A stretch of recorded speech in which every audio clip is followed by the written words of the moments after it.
I didn't know. I didn't know. I didn't know. I didn't know.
This a free.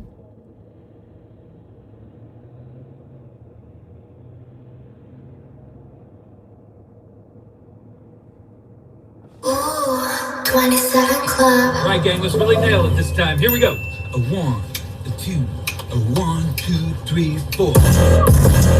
Been in this shit for some years, I ain't never left. Nigga try to save his life like he's scared of death. I got Hillstar on my body, bitch, I'm heaven sent.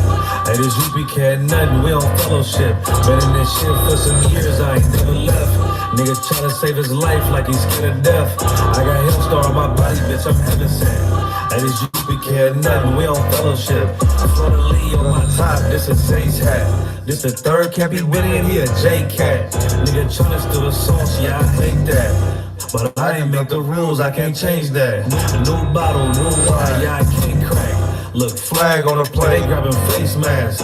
Niggas always saving hoes with your game back. Don't. Oh, shit. The killer that you know without no face tag. Hell yeah, my bitch bad. I was 30 up, yeah. This is not a drill, I be 30 up, yeah. About to crack the sky, you better hurry up. It's all bad when you see us hang that jersey up. It's mad, but I got the blick on my cover wrong. He a fed, he a op, got his cover blown. Look, I'm really outside without no scully on. It's one West, bitch, I'm on with my brothers on. He got ranked, then he left, he broke another oath. I got the plate, we about to take another zone. They was sleeping on the team, now they comatose. Left his brother out to dry, guess he wanna fall. Put the oil on his head, that's another song. I try to tell him we a pro, don't do this shit at home. She unhappy, left her man, she a 3 or 4. He try to justify that shit, he broke the penal code. Been in this shit for some years, I ain't never left. Nigga try to save his life like he's scared of death. I got Hillstar on my body, bitch, I'm heaven set. Hey, this UPK or nothing, we on fellowship. Been in this shit for some years, I ain't never left. This shit go hard right here, yo. This shit go, listen. 27 Club. When Not Desire played this shit, man, at the Passover, at the all-black party, rather, let me say at the all-black party, at the all-black party is when Not Desire played this motherfucking song, and when he dropped this motherfucking song, that shit was fire. That shit was fire. Now, wait, let me do something first, because I'm going to play the song again. Let's see, let me see. I'm going to play the song again. Let me see. Oh, okay, y'all. Looks like I could go live again on TikTok. Let's see how this gonna go. Let me go to effects. Let me put. No, I don't think I want effects. Hold up. Enhance. Nope. Effects. Is it background? Where's my picture at? Hold on, I'm trying to find the picture. There we go. There we go. All right. All right, let's see. The name of the song is called Never Left. Shit. Damn it. Yeah, there we go. The name of the song is called Never Left. That's the name of the song. All right, so we're going to play it again. But shh, be careful what you say. I'm streaming on TikTok now. I'm live on TikTok. So you gotta be careful what you say. Because when they find out that you're on TikTok, you can't say certain words. You gotta be real hush like.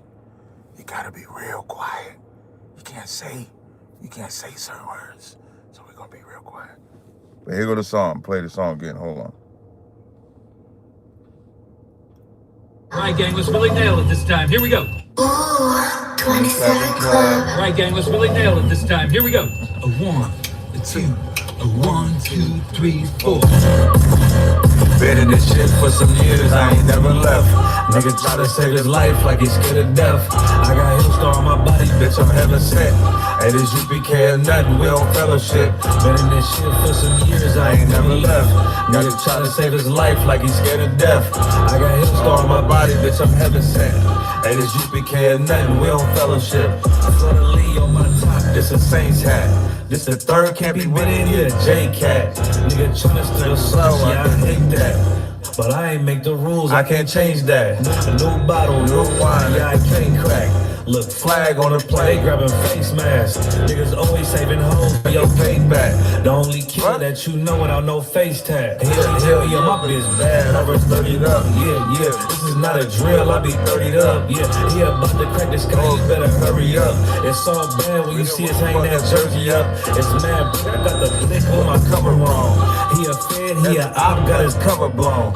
Look, I'm really outside with no scully on. It's one West, bitch, I'm on what my brother's on. He got ranked, then he left me with another oath. I got the plate, we about to take another zone. They was sleeping on the team, now they comatose. Left his brother out to dry, I guess he wanna fall. Put the oil on his head, that's another soul. I try to tell him we a problem, good she at home. She unhappy, left her man, she a 3 or 4. He try to justify that shit, he broke the penal code. I been in this shit for some years, I ain't never left. Nigga try to say been in this shit for some years, I ain't never left. This UPK nothing, we on fellowship. Been in this shit for some years, I ain't never left. Nigga tryna save his life like he's scared of death. I got hill scar on my body, bitch, I'm heaven sent. Hey, this UPK or nothing, we on fellowship. Hey, if you think I'm soft, come on the stage and prove it, man. But I know he will. All right. Hey, man, welcome to another edition of the Car. Welcome to another edition of the Car Chronicles. I'm your host with the most, Captain Tazaryach of ISBK, under commanding Jenny Yahawah. The title that I have on YouTube is that America has always played in black people's face. A Muslim says that Yahawah and Allah are the same. I got an upcoming debate this Wednesday. Y'all should see it. If you're on my YouTube channel, you'll see that I've already put it up on my YouTube channel. And Jesus is not God. Jesus is not God is always good because that seems to be the precipice of what Christians are indoctrinated with. Anthony, all you got, I mean, you ain't got to, Anthony, you know, you kind of like a keyboard gangster right now on TikTok, because if you really wanted to say something, you could have just came on stage and said what you wanted to say. Like, I don't have a problem. I don't have a problem with people disagreeing with me. Just disagree in order. It's not that deep. So, and the reason why I say America has always played in black people's face, two things. One thing yesterday, I just want to rehash why, while I have this audience. There was a white man that called into my show, and as we started talking about black slavery, he started talking about the Irish and the Irish slavery. And he's not the first person that has brought up Irish slavery. He's not the first person. And this is how, when I say America and white people play in black people's face. And if you don't know this piece of history, if you don't know about the Irish servitude, the Irish indentured servitude, they'll say things like, well, the Irish came over here, they was abused, they was mistreated, they were forced labor, they were all those things. That's what they would say. And the danger in that statement is, without history, and when black people hear white people talking, somebody, wait, sidebar. Somebody asked me if me and Polite keep in touch. Yeah, me and Polite never keep in touch because Polite is in jail, brother. Polite is in jail because he is a PDF. Polite is in jail right now. If y'all pen pals, if somebody want to be a pen pal with Polite, you could be a pen pal with her. But no, we don't keep in touch. Oh yeah, he's in jail for a PDF. He's in jail for touching his wife's daughter. He violated his wife's daughter, and he's in jail for it. That's where Polite is at. Hey, brother, if you can mute your mic, if y'all see that, listen, I try to help brothers out. Right on my PTR, it says mute your mic. It's not to be disrespectful. It's about order. I'll come to you in a second, Michael. Yeah. Oh, y'all didn't know? Y'all didn't. Wait. So my TikTok audience, or is they setting him up? Listen, let me tell you something, man. Black people suffer from such a horrific problem. I tell y'all, Polite is in jail for touching his wife's daughter. No, it wasn't his daughter. It's his wife's daughter. His wife's daughter. They found semen on her. Like what? His DNA is on the daughter. His DNA was on the daughter. He's in jail, and I wish it would have been longer, but he's in jail for what he did. Yes, his DNA was on the daughter. He seduced the daughter, you know. But back to the subject. So when it comes to, but I want to say something else. You saying that about Polite reminds me of everybody trying to defend R. Kelly, even though that girl that came out here and said she was groomed since she was 13.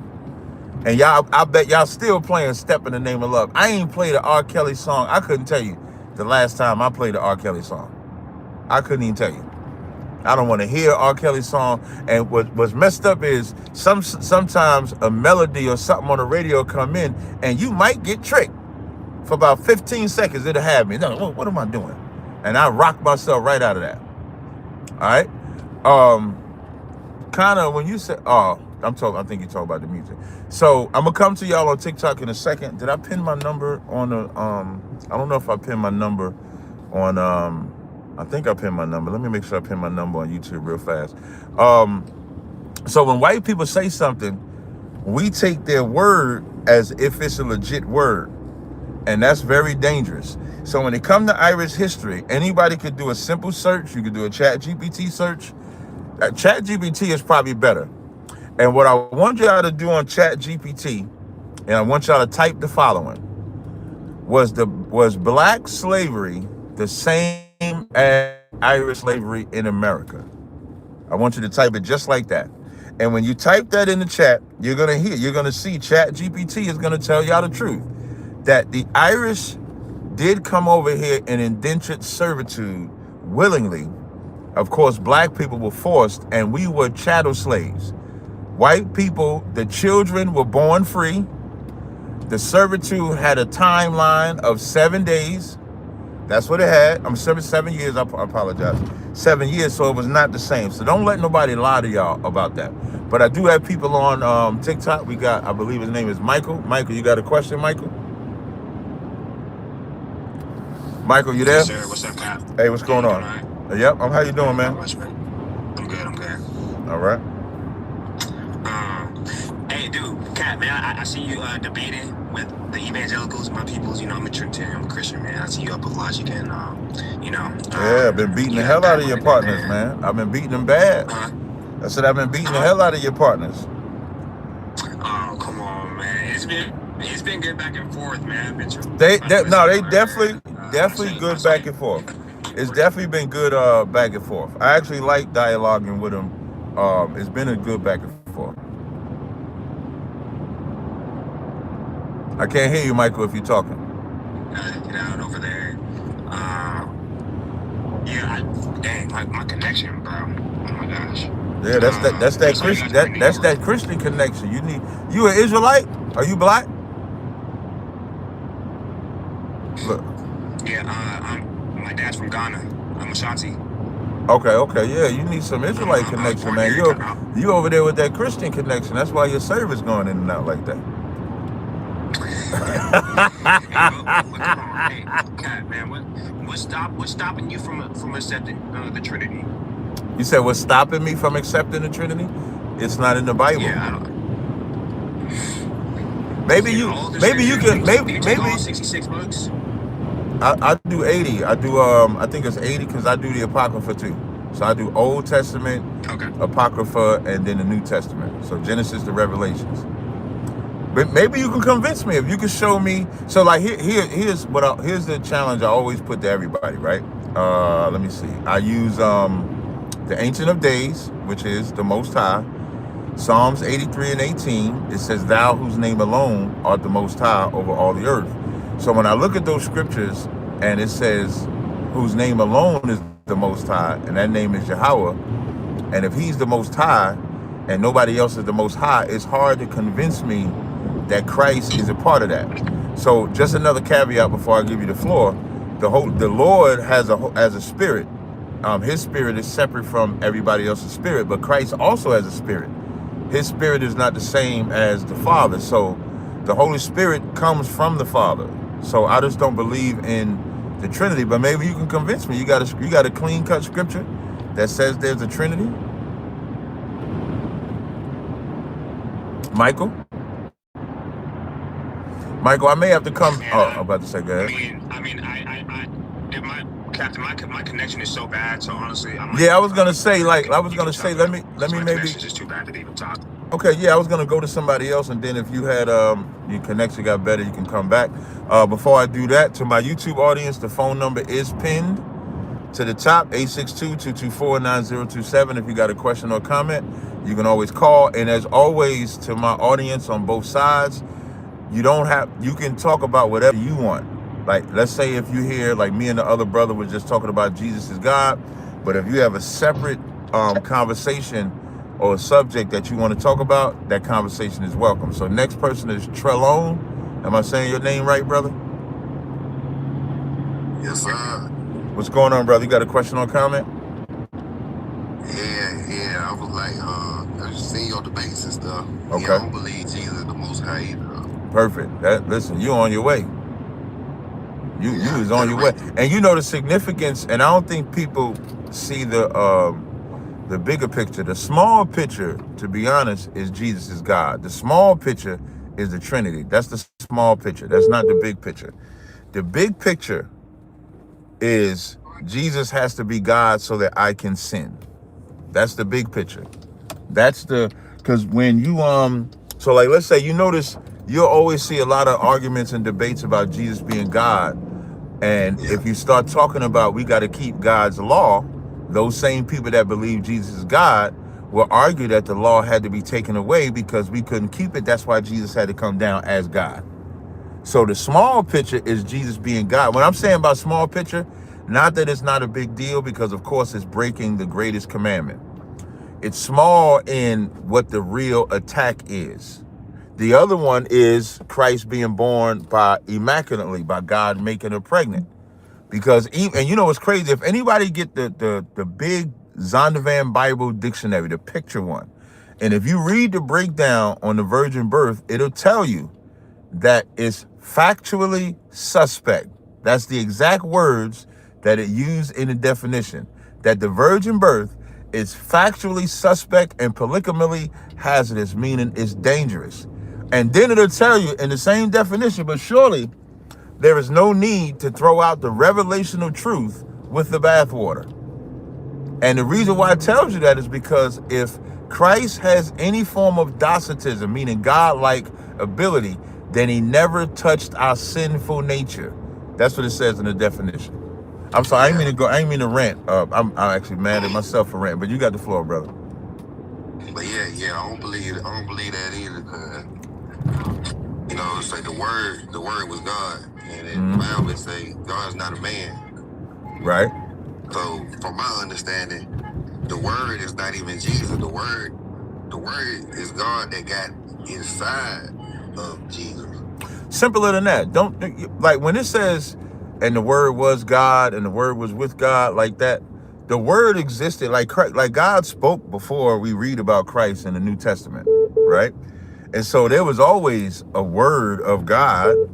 When it's saying in the beginning was the word, and it's talking about Christ in that context, it's not saying he's the only one. It's saying Christ doesn't speak of himself, meaning the words that he speak come from the Most High. That's what he's saying. It's not saying that he's the literal word of God. That's not what it's saying. Yeah, from my understanding, I see it like when they say the word was God. So to the callers, wait, hold on one second. To the callers, I got to restart my phone. It's acting up, so you're gonna see me restart my phone. But go ahead. But yeah, when they say the word was God, I'm looking at like, okay, if the word God, and then I'm sorry. When I'm gonna say the verse first. When it says, "In the beginning was the Word, and the Word was with God, and the Word was God." When you actually read it in the text, in the Greek that it was written in, it says God was the Word, meaning, it was talking about power. It wasn't talking about him being God. When you actually read it in context, there's no definite article there, so it actually is calling him power. It's not calling him the Most High. Yeah, but even if it was like saying that way, like if the word was God, and then when Jesus came, when they say the word became flesh, right? I'm looking at my perspective. I'm looking like the word was the one that dwelled inside of him, not became flesh. Right. That's a good way to right. That's a good way to understand. Yeah, because Jesus said, I can't do nothing alone. Right. The one that dwell in me, he does the word. Exactly. So the one that dwell in Jesus is the word. Right. That's a good way to look at it too. Dwell in Jesus. Right. You got the word dwell in Jesus. The word didn't become Jesus. The word dwell in Jesus. Because Jesus didn't have no power. To my YouTube audience, y'all can call in now. I just had to restart my phone. But yeah, that's a good way to look at it too. Hey brother, you gotta mute. There you go. You gotta mute your phone. You gotta mute your phone. There you go. But you're right. That is a good way to look at it. Definitely. Yeah. It wouldn't make no sense if Jesus God, right? And the word, they said the word God, and the word became flesh. It wouldn't make no sense if the word is God, and then you got the Most High dwelling inside that flesh. Two being in flesh. That don't make sense. Two being in the flesh. It sure don't. You know what I'm saying? It sound crazy. It sound crazy. But what they'll tell you, what they tell you is that they have God like Voltron. You ever remember that TV show Voltron, where they form like Voltron? So they really got God. So they look at the Father as his own person. They look at Christ as his own person. But together they form God. That's how they look at it, which is even more retarded. But that's how they look at it.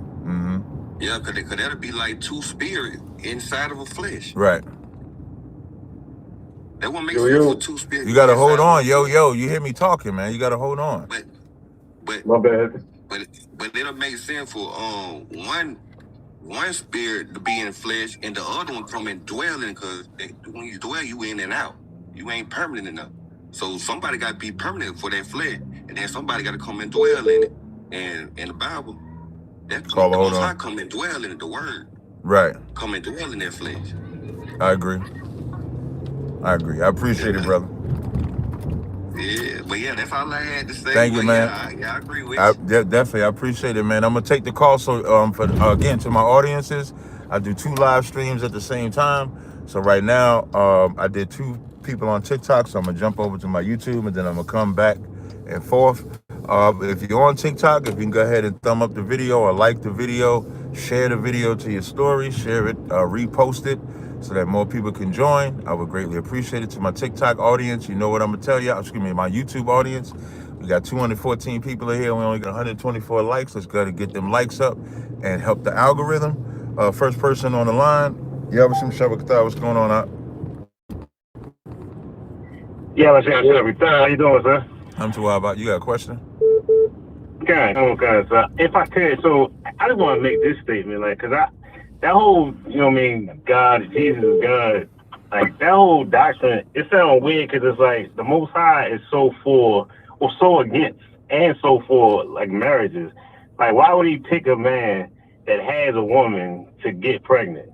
If anything, like, if it was that, why wouldn't he just pick a single woman? Right. He could have took a woman that was single and let the father deal with it. Like Joseph should have been the father. Like Joseph should have been the father. Like he should have been the father of Mary. That actually would make sense. Just be the father of Mary. Just raise him in that house. Exactly. Okay. Be like, that's just weird. Like No, go ahead, brother. No, you got it. Nah, it's so disrespectful to the Most High. It's like he don't even want us divorcing each other. Like you get killed for adultery. Why would he commit adultery? Or why would and why would he make a man stay with the adulterous woman? Exactly. Come on. That's diabolical right there. I do that. So my question, is there anywhere in the scriptures, and I did ask this in to break down. So I'm not sure if Jim Muhammad got to it. Okay. But I was working, so I didn't get a chance to watch the video again. But okay. I asked, like, is there anywhere in the scriptures where there's a conversation that was had, you know what I mean, in the spiritual realm with the Most High, Yahawah, deciding that Yahawah would come down? No. You know what I mean? I know. I don't know of that. Okay. Yeah, I don't know of that. Okay, come on. Hebrews 1:8 is the closest. Not 1:8. Hebrews 1 when it talks about who lowered himself, made himself a little lower than the angels. That's the closest you might have to that type of conversation. Right. Yeah, I was trying to stay away from that because I seen your debates. They love to go to that one. They say that he made himself Lord, which is it's like confusion, man. Like Jim Muhammad said before. Jim Muhammad said before that the world is a wild place to live in. It is. You know what I mean? And I feel like that's why Christ said. That doctrine. Yeah, that's why Christ said, "Love not the world, neither the things in the world." That's why he said that. For that very reason. Mm-hmm. All right. That was all I had, sir. Hey, no sweat. I appreciate the call. No problem. Yeah, Hey, before I go forward, man, this brother in my school made this Scully, right? And what I like about this Scully, right? Ain't nothing special on the outside. It's just a regular Scully, like everybody who wears Scully. But what I like about the inside is, y'all see, I have braids. What I like about the inside, that brother put some satin up in the middle. Some silk. I don't know what this material is, but this material would not fuck up my braids. And it is cold as shit up here in Jersey today. Drop City. You might want to get one of these, Drop City. This joint right here, you put that on it, do not mess up the braids. Next caller is 917-995. What's up, Cap? You hear me? I can hear you just fine, brother. You got a question or a comment? Yes, sir. I got two quick questions. First one is Romans 3:19. You said Romans 3:19? Yes, sir. Mm-hmm. You can At read the end of the verse. Yeah, read it. Mm-hmm. Yeah, I'll be all right. 19. Now we know that whatsoever the law saith, it says to them who are under the law, that every mouth may be stopped and all the world may become guilty before God. Mm-hmm. Now my question is about the latter part, you know, the mouth being stopped and the world become guilty before God. Is that talking about those who are against the law or against Christ? So you got to go up when let's see. So when you read Romans 3, I would start at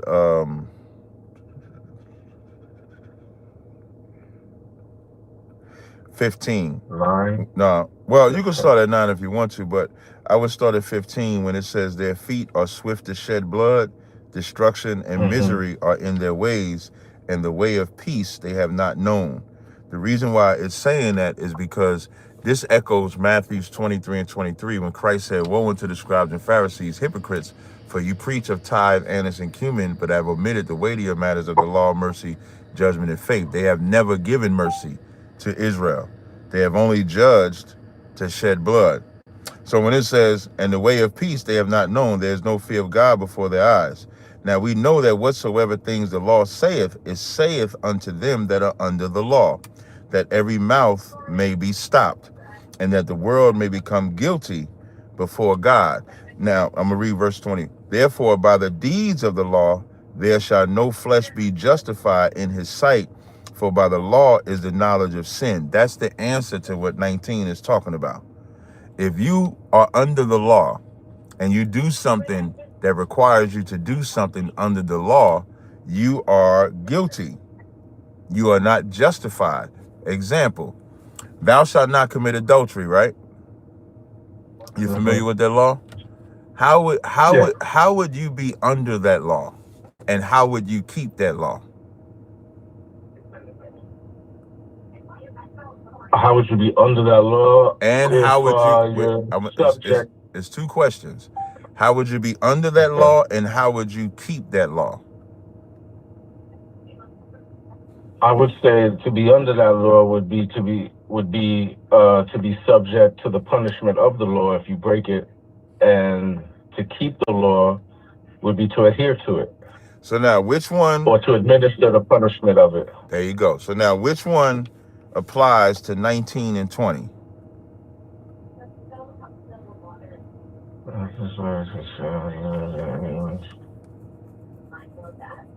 I would say administering the punishment of the law. Yeah, under the law. Because when you start doing things under the law, that means you broke it. That's what under the law means. That's what it means. If you do something, if you steal and you got to give a sacrifice, anything that you do under the law means you broke the law.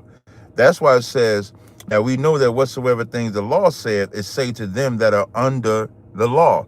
That's not even talking about thou shalt not commit adultery. That's talking about you committed the adultery. Now you're under that law. That's what puts you under. Right now, you ain't under no law until you break said law. Now you're under that law. Even in the white man's court system, when they arrest you, they say what? Stop in the name of the law, and they arrest you under a penal code. Depending on what that penal code, it requires a penance. It requires whether jail time, it requires you pay a fine. Whatever it says under that law, you have to pay. But you're not justified just because you paid it, because you committed it. That's what Paul is saying. No flesh is justified, for by law is the knowledge of sin. So the context of what he's talking about there is, right now, if you're keeping the commandments, you are justified because you don't have the knowledge of the sin. But if you're breaking it, now you're under it. That's what gives you that's what makes you not justified. You understand? Yeah, I got that. So what does every mouth may be stopped mean? Because everybody trying to justify themselves by keeping the deeds of the law, but they're breaking the law themselves. Like a cop. I'll use the same analogy. You know, dirty cops. Yeah. They're arresting people. They're locking people up. They get them big seizures of all the drug money. But what do? Steal the money too. They take some of it. They keep some of it. Like in that movie American Gangster. In American Gangster, Russell Crowe, he brought all that money there. What did his partner say? If we don't keep some of this money, we'll be a pariah, because cops that turn in money tell on cops that take money, but they're looked at as good cops. So the Pharisees, like John the 8th chapter, when Christ said, he who is without sin cast the first stone, all of them walked away because he called them on their hypocrisy.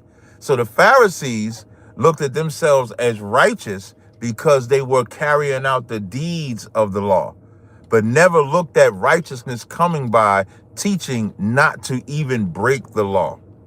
That's the righteousness. Got that. Perfect. Appreciate that. Cash, another question? Wait. Before you, somebody put a good scripture in the chat. It says, for not the hearers of the law are just before God, but the doers of the law are just before God. Yeah, I like that scripture. All right. Let me see. Yeah. If it's a quick question, I'll take it. Yeah. It should be. You know how Christians think Christians, when they speak about the so-called rapture, that it's going to be taking away of God's people, right? Caller, hold on. But then, like, when you go to Matthew 24:40, and it says, then two shall be in the field, one shall be taken away and the other left.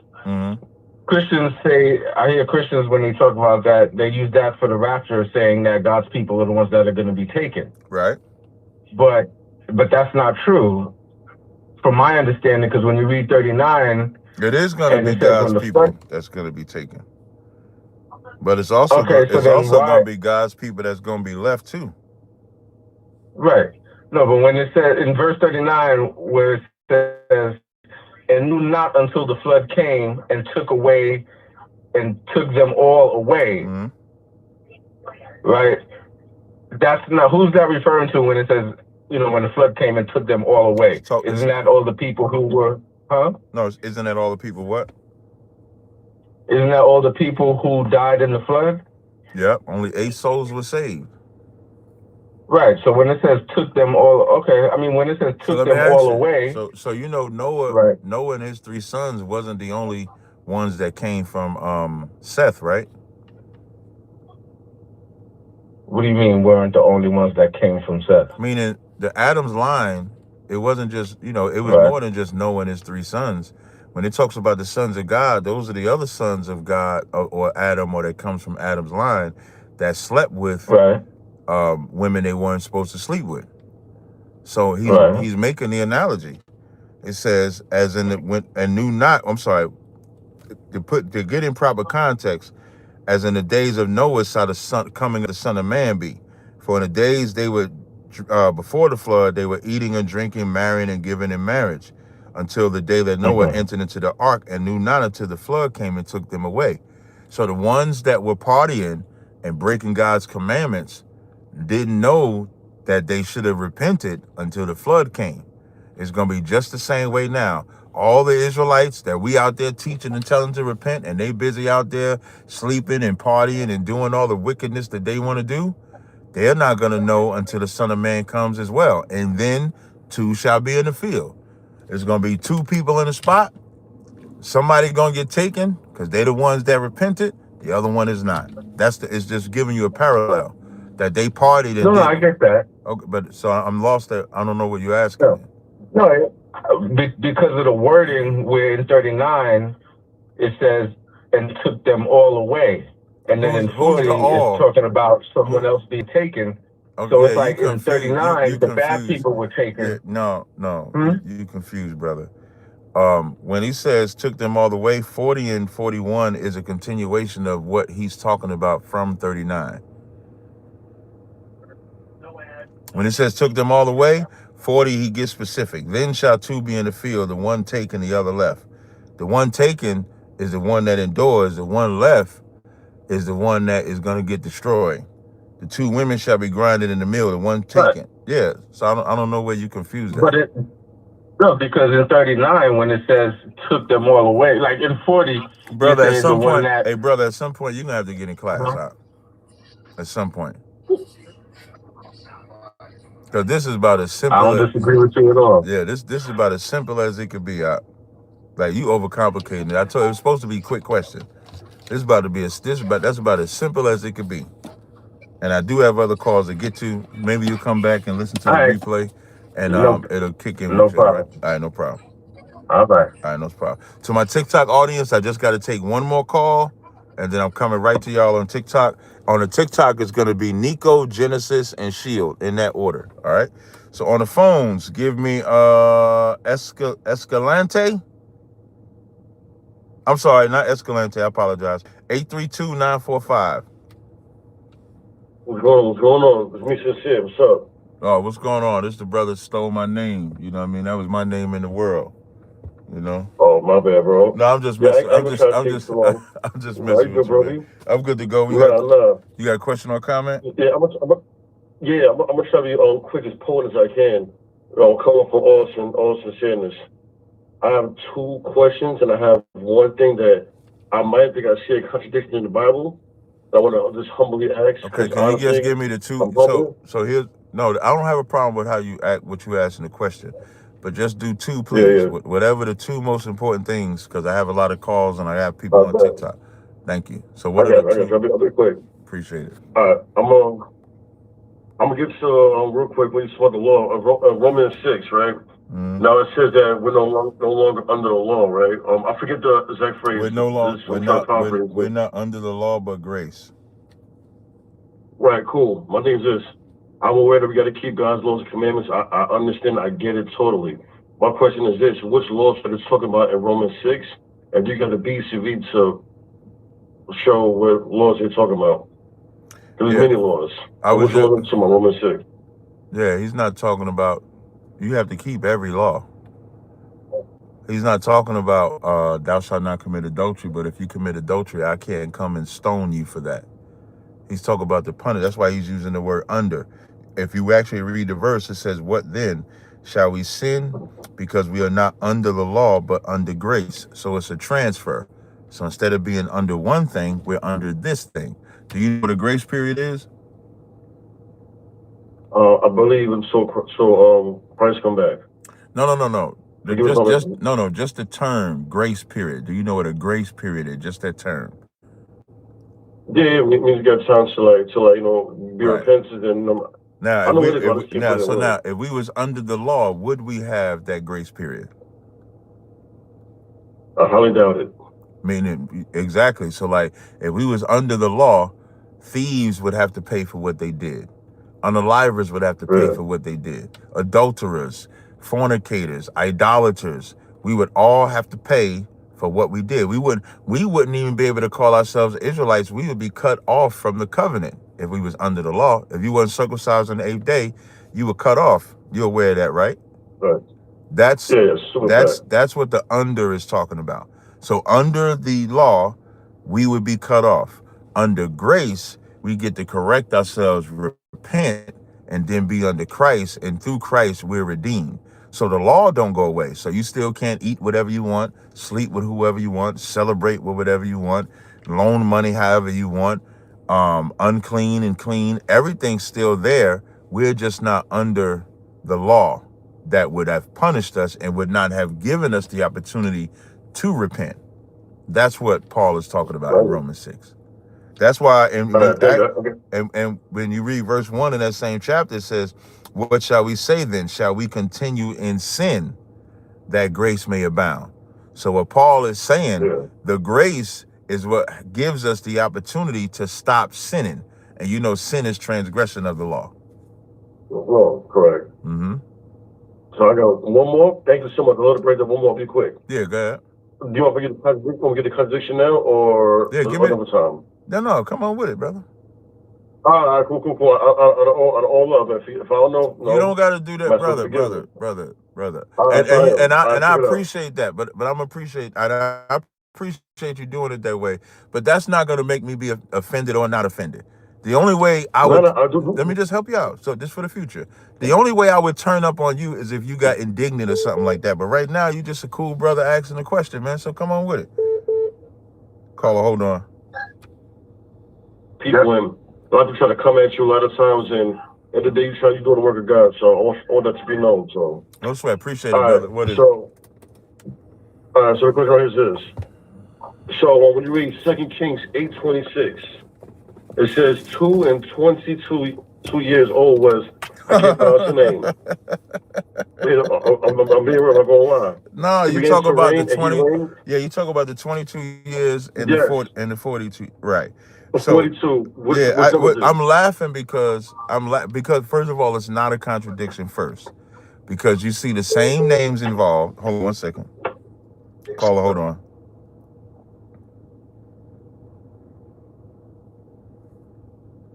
Oh, I might have to drop him. Hold on. Hey, Enos, can you hang up and call back?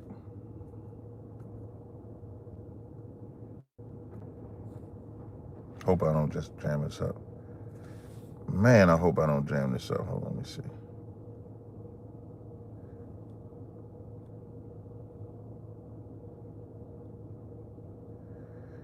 Hold on, y'all. My damn, I don't know what's up with my phone today while I was trying to act up today.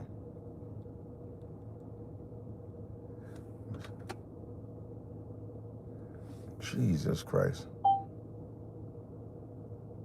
Okay, well, I'll get my phone back together. I may have to restart it again. I'm going to go to TikTok. Nico, you there? Yes, sir. What's up, Cap? Hey, what's going on? I had a quick question, man. What's the significance of Ak? I hear you guys use it when you greet each other. Ak just means brother. Ak means brother in Hebrew. Like that's how you say brother in Hebrew. Ak, A-H-C-H. You might hear some people say Aki or something like that. Have you ever heard that word? No. Yeah, so we say Ak because that's just brother in Hebrew.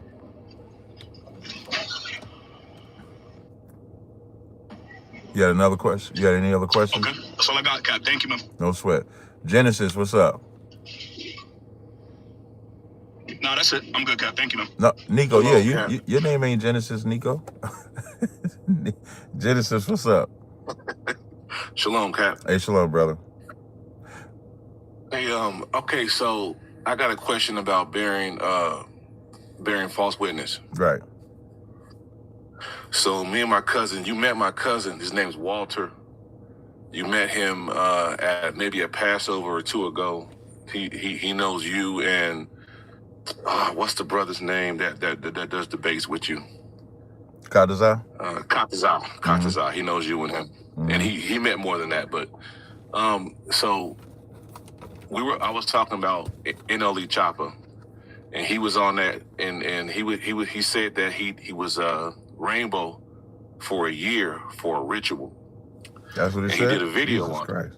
That's what he said. He was acting Rainbow. I'm not sure if I can actually say the word, so I'm Yeah, saying Rainbow. I'm glad you said it that way, because then I'll be having to talk I'm about. sorry, the person you were I'll trying be to having reach to has a say voicemail I love box. Israel. I'll be having to say F1s in the chat. So I appreciate you using Rainbow. Thank you. Right on, brother. So he Wait, said he had hold to on do one it second. for- Hold on one second, Genesis. Hey, caller. I had to restart my phone. I don't know what's up with my phone. But let me just finish with this one, and then I'm gonna deal with the contradiction. All right. Go ahead, Genesis. All right. Go ahead, Genesis.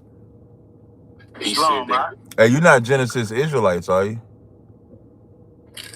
Yeah, I'm an Israelite. No, you a Shield. Hey, Shield, if you can mute that thing at the top on my PTR says mute your mic. I do one mic policy. Thank you, brother. Genesis 33. You ain't with Deacon in them, are you? No. Okay, good. Thank the Lord. Thank God. Go ahead. So he came out and said it. You know, it's a video. You can look at it right now on YouTube. So I was telling my cousin, but he said that bearing false witness because you need 2 witnesses for every. There's a verse. You probably already know it. Yeah. Hey, tell Walter that Captain Tazaryach said to get his dumb ass in class, because that's not what that's talking about.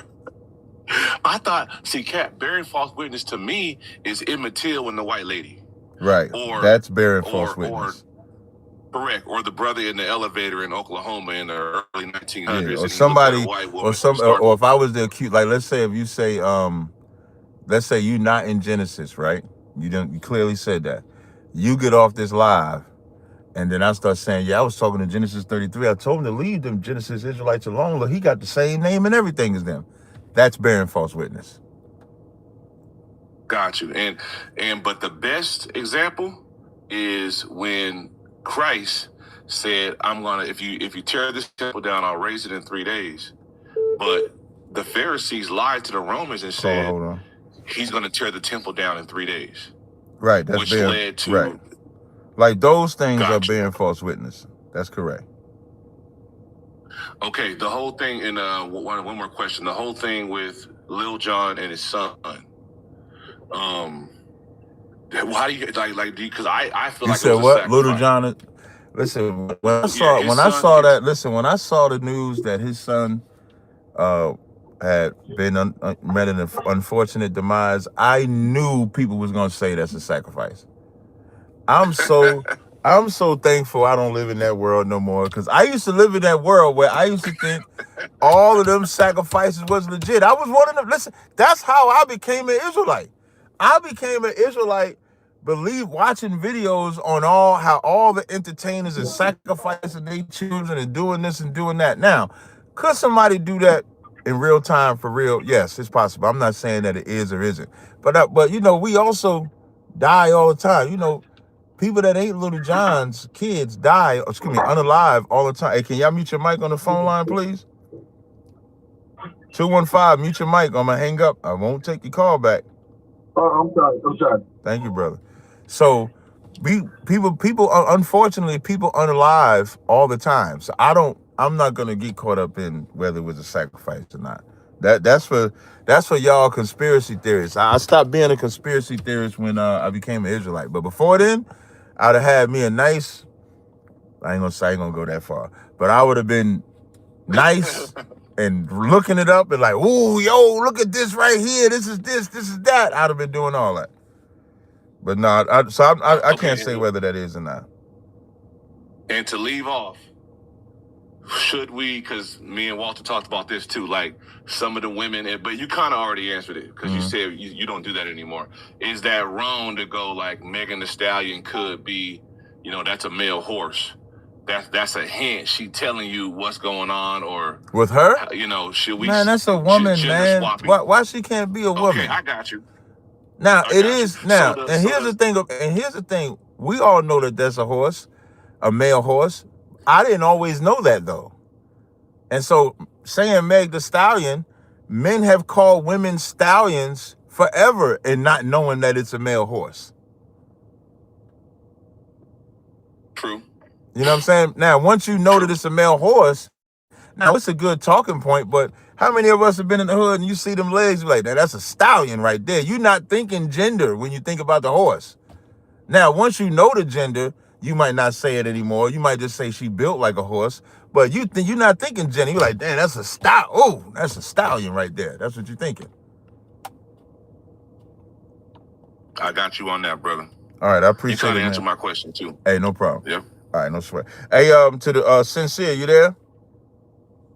Yes, sir. All right, so now with the 22 years is his actual age. That's in 2 Kings 8:26. In 2 Chronicles 22:2, it says, and Ahazah was 42 years old when he began to reign, and he reigned 1 year in Jerusalem. And so if you look at Chronicles and Kings, it's almost like reading Matthew, Mark, Luke, and John. They tell the story from a different position. So like example, Matthew will say, oh, great is thy faith. Mark, when it comes to the white woman that he saved, Mark will say, for this saying your daughter is healed. So in 2 Kings or in the book of Kings, you'll see it'll say that the Lord provoked David to number the children of Israel. But in Chronicles, you'll see it's Satan. It's not a contradiction. It's just telling a different lens. So the 42 in 2 Chronicles 22:2 is talking about the reign of Judah, of all of them. So when you count the 42 years of Ahazah, I'm sorry. I'm trying to get the time. Of Jeroboam, Ahab, Jehu. When you add the reigns of them, it comes to 42. That's why Chronicles uses 42. Kings is using his exact age. That's why you see that. One is, Rude put in the chat, the Omri dynasty. So when you look up the length of that dynasty, you're going to see that dynasty length is 42. So that's what Chronicles is focusing on, the amount of time that dynasty reigned, and Kings is focusing on his actual age. I get it. But what is the same in both of them? The name, the person is the same, the mama is the same, and him ruling is the same. But all right. I get the campaign. Hey, no sweat, dog. And my phone glitched out. That's why I had that issue. Right. So, all right, no sweat. No. Good, bro. To the next call. We'll be in contact. Send me info about the school, but we'll talk about it in a little bit. All right. Hey, what city? Where you live at? Houston. Houston? Hold on. Caller, hold on. I can give you the number for Houston now. Go. All right. Hold on.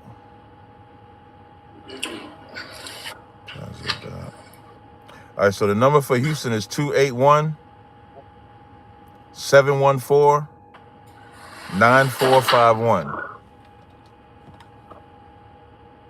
Bet. All right, bet, brother. All right, peace.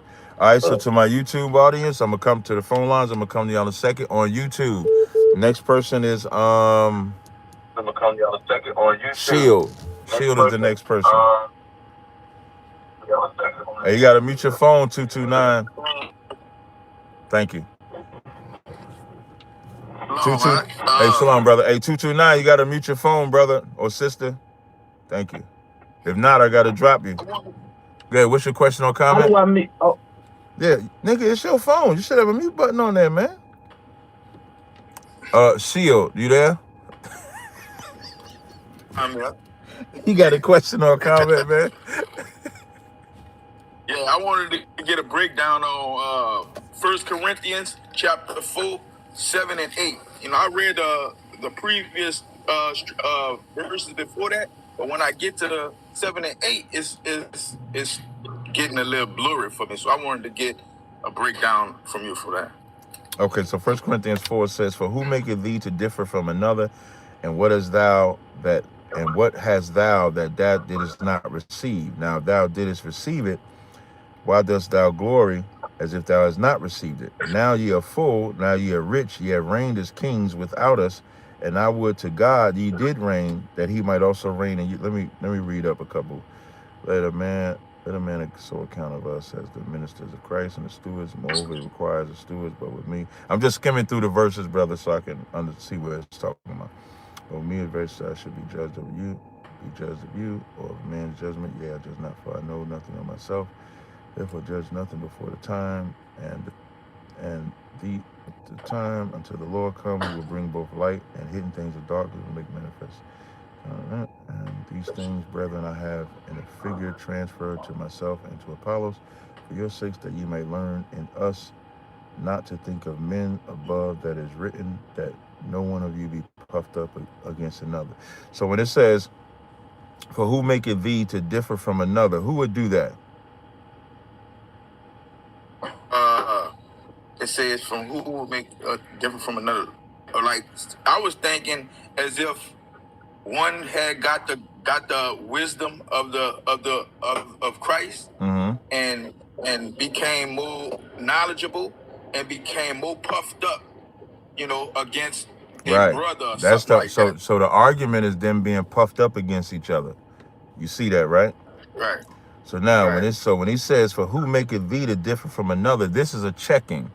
Like these two verses are a checking that Paul is giving them in the city of Corinth. So you got to read it like a nigga checking somebody, or like a brother checking somebody. And then verse 9 is going to give you the point. So now I'm going to read it like that so you can understand. So it says, "For who maketh thee to differ from another, and what hast thou did that didst not receive? Now if thou didst receive it, why dost thou glory as if you ain't received it? Now ye full, now you rich. Now ye reign as kings without us, and I would to God ye did reign, that ye may also reign with you." That's a checking for them, thinking that their knowledge that they got makes them kings, gives them power, gives them mights. And then he checks them further. Caller, hold on. Then he checks them further. In the very next verse, it says, "For I think that God has set us, the apostles, last, as it were appointed to death, for we have made a spectacle unto the world and to the angels and to men." Even that's a check-in. Like, y'all, like, look at us in the state that we in. You trying to be a king to reign over what? I'll tell you what you can use this for. Every black man and black woman, you know how they say, every black man and black woman, they say, "Hey, what's up, king? Hey, what's up, queen?" You know what you have to ask them? Where are your servants? If you're a king, where are your servants? If you're a queen, where are your subjects? Who are you ruling over? Who are you reigning over? That's what Paul is saying to them. And that's what knowledge does. Knowledge puffs you up. Knowledge makes you think that because I got this knowledge, now I rule over these people. They're my subjects, and this gives me power to do what I want. And that's the very danger. And you can see that echoed to this day. How many times do we see brothers start off small? And this ain't a truth thing. This ain't just a truth thing. This is everybody. Anybody can be like this, where you'll see them, and when they get a little bit of power, a little bit of money, what does it do? It goes to their head. Then they act different. They start talking to people different, start treating people different. That's what Paul is checking them on in 1 Corinthians 4. Really, damn near almost the whole 1 Corinthians 4, 5, 6. In the very next chapter, he got to check them on the adultery they committing and justifying it. Like, so he's going through that whole line in Corinth. So he's checking them in verse 4. So when you read 7 and 8 in isolation, it's like, damn, well, we supposed to be kings reigning or something like that. But when you read it in context, it's about him checking them for being puffed up out. Hey, no sweat. That was good. That was perfect. Thank you. Hey, no sweat, brother. Next person on TikTok is, I think, Tree. Oh, Trey. Do you say a Tree or Trey? How you pronounce that? Trey. Okay, Trey, what's up, Trey? Put them all in order. All right. Oh, okay, perfect. Good looking, agent. Can you explain Exodus chapter 16, verse 23, and Exodus 35, verse 3? So Exodus 16 and 23, and Exodus what? 35 and verse 3. Exodus 16 and 23. And he said unto them, this is that which the Lord has said, tomorrow is the rest of the holy Sabbath unto the Lord. Bake that ye will bake today, and seed that ye will seed, and that remaining overlay for you to keep until the morning. I wouldn't read this verse alone, because this verse has a specific context. This is when the Most High was raining down manna from heaven, and he rained down enough manna on the 6th day for them to gather, so that he didn't have to work on the 7th day. Who's the he that would have worked on the 7th day? I'm asking you. The people, right? Who's the he? I'm gonna repeat the question. Who's the he that would have worked on the 7th day if he rained down manna from heaven? Who's the he? The Most High. That's correct. So he's not gonna work. So he rained enough on the 6th day for everybody to gather. So that was the stipulation.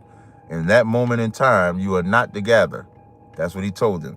Exodus 35 and 3. You shall kindle no fire throughout your habitations upon the Sabbath day. What's your question? Like, for you to explain, like it's saying that you ain't supposed to cook. It said kindle no fire. It didn't say cook. So I guess you can't light your heater. Your heater got to go out.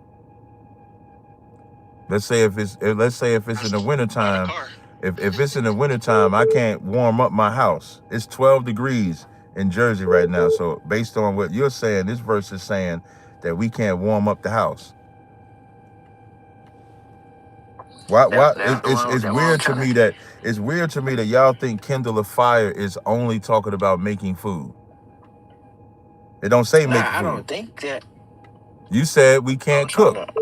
The verse says kindle a fire.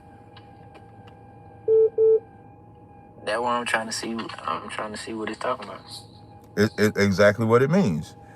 Now I'm going to read the verse before that. Exodus 35 and 2. 6 days shall work be done, but on the 7th day there shall be to you a holy day, a Sabbath of rest to the Lord. Whosoever doeth work therein shall be put to death. What is work? That's like you getting where you go to get paid money. That's right. But it's not talking about what you do on your own, right? Like if you get in your car, that's not work, right? No. If you play with your kids, that's not work, right? Let's say on the Sabbath day, you take your kids to the park. That's not work, right? No. That's a fact. That's important to understand this, and that's why I use the examples of warming up your house, because most people run strictly to work, and I mean strictly to cooking and stuff like that, and that's not the point of this verse. This verse ain't even for you and I. Well, technically, I'm a business owner, so you can say this verse. So I'm gonna use, because I own a business, right? So I own a business called Car Gas Creations, right? Do you own a business? I don't want to be disrespectful. This ain't a gotcha moment, nothing like that. Do you own a business? No. Okay. So the Sabbath law is not for you. The Sabbath law would be for me. So if me being the owner of this business, everybody knows I don't even talk about my business on the Sabbath. I don't promote nothing. I don't tell a website. My moderators know I do nothing of my business, because they're not going to work for me on that day. But let's say if I say, Trey, come and work for me and you say, but it's the Sabbath, and I make you work for me, and I say, if you don't work for me, I'm gonna fire you. You're not working for me because you want to. You're working for me because you ain't got no choice, because you have to get paid. You don't want to be able to look for a job. That sin wouldn't even be on you. That sin would be on me, because I'm making you break the commandment. So when it says there shall no work be done, it's talking about what I would make someone do as a business owner, or what someone would make the rich would make the poor do. So to kindle a fire, the rich man is not kindling a fire. That's what he's making the poor or the servant do. So the servant is off on that day. So you can't make your servant do any work on that day. But playing with your kids is not work. Playing chess is not work. If you got on a boat and went fishing and you sitting out there relaxing, letting your mind at ease, being surrounded by all that water, that's not work either, because it's not servile work. Servile work is just what it sounds like. Servile work is serving somebody for work. That's what it is. If you're not, whatever you're doing on the Sabbath, as long as you're not serving somebody for their work, you're not breaking the Sabbath. What Exodus 16 to 23 is talking about is a scenario where the Lord was feeding them. And as he was feeding them, he told them to gather on that day. Don't gather on that day. And you notice, because when you go in the New Testament, when the disciples plucked corn, that was not a sin. They just plucked the corn. All right. Appreciate it. So I'm now I'm gonna go to TikTok. I'm sorry. I'm gonna go to the phone lines. I'm gonna take 2, and then I'm gonna come right back over here. As again, if y'all can go ahead and heart the video and share the video on TikTok. If y'all could thumb up the video on YouTube, I would greatly appreciate it. On the phone lines, the first person is 215-610. Hey, what's up, brothers? Hey, what's going on? You got a question or comment? More of a comment. Okay, come on with it. Like what you're doing. I love that you. I guess I probably first saw you when you beat God Logic. Yep. Beat the hell out of him. Did y'all that? You said what? I said I think you did a good job with God Logic. Yep, I beat the hell out of him. I think you did a good job with yeah. With what I'm saying. I think you're about to go into the same problem that God Logic is running into.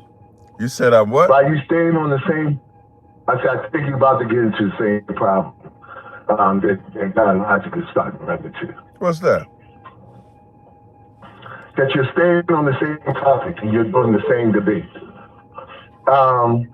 While you're beating people, somebody's in the corner trying to figure out how to beat you. And once they beat you, which I think the 2 white boys, this new vocabulary word they use on you, incarnate. What is it? And I think that little parallel where they ask you the question, what's on high means, and they're trying to give you to give a description of what's on high.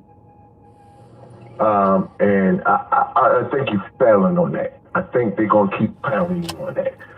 Wait, slow down, Swifty. Slow down, Swifty. When you say they getting me on that, because I ain't want to spend too much time. But I get, thank you, appreciate it. It's my show. When you say the Most High part on the Most High, what do you talk about? One guy did, he did the bottle thing, right? Oh, you talking about that little kid, right? No, the kid did the white supremacy, the commentator thing. No, you talking about the last debate I just did when he picked up them 2 cans. All right, so one's the black guy with the bald head. Okay. And then this is the white guy. Yeah, I'm talking about the white kid. I just debated him.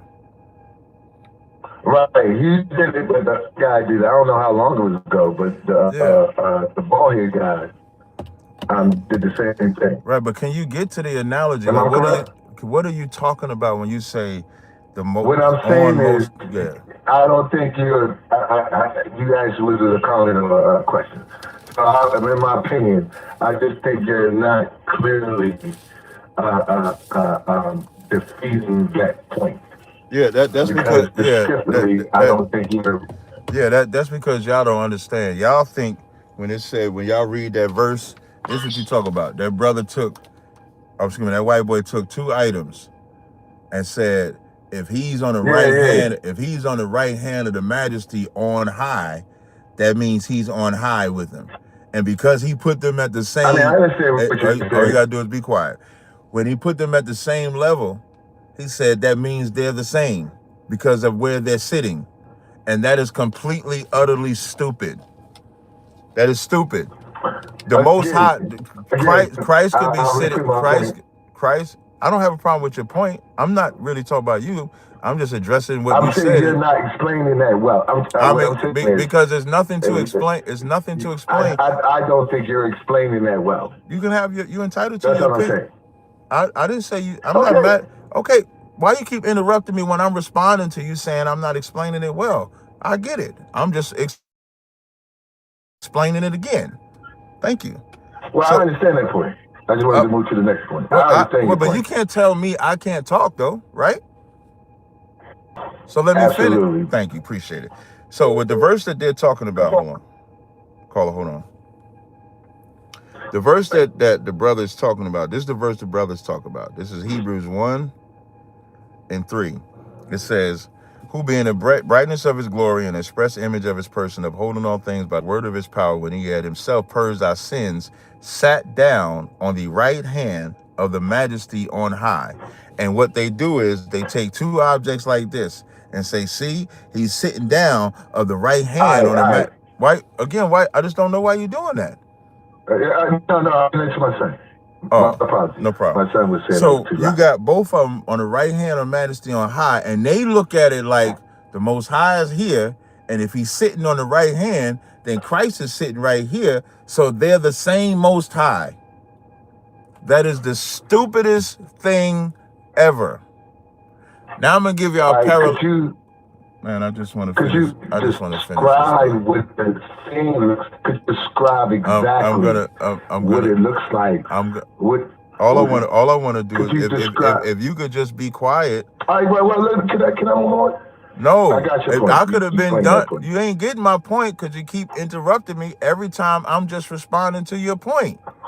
Like, it just requires a little bit of discipline. I'm not yelling. I haven't made it clear because you keep interrupting. All I'm doing is repeating your point. I have not responded to your point yet. I'm just saying, I read the verse and I said, when they say on high, they put 2 objects like this and they say, if Jesus is sitting on the right hand of the Most High, that makes them both the Most High. I have not responded yet. I'm just explaining what you are talking about to my audience. And then you keep interrupting. So all I need you to do is just be quiet. Thank you. Appreciate it. So now here's an example so people can understand.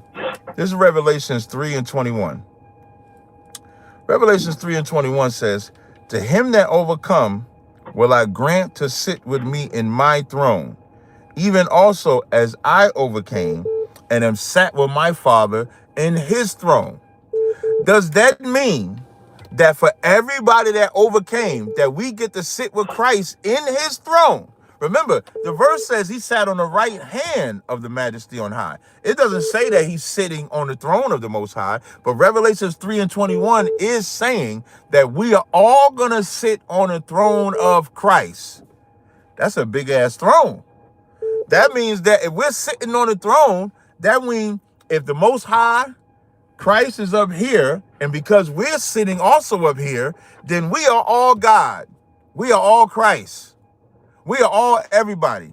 But you know what he'll say, and you know what other people will say? No, when it says sitting with Christ in his throne, it's talking about being under his power, being under that authority. It doesn't make us Christ. We are not Christ. We just overcame and earned something.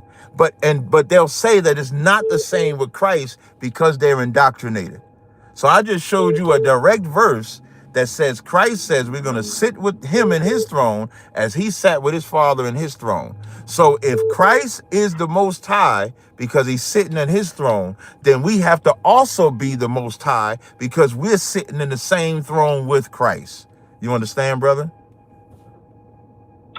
Again, you always say listeners are art. And if you were to understand what I was saying, I said that point that you just made, that I understand, brother, is not winning your debate. I think you have to upgrade that conversation. They are beating you on that point. That a visual ideology is not is kind of destroying you, and I'm just giving you that. I don't mind that, but I just need you to respond. I just need you to respond. Wait one second. I just need you to respond. I just responded to it.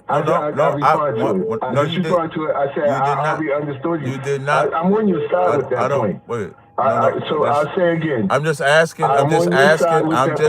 This is my question. If Revelations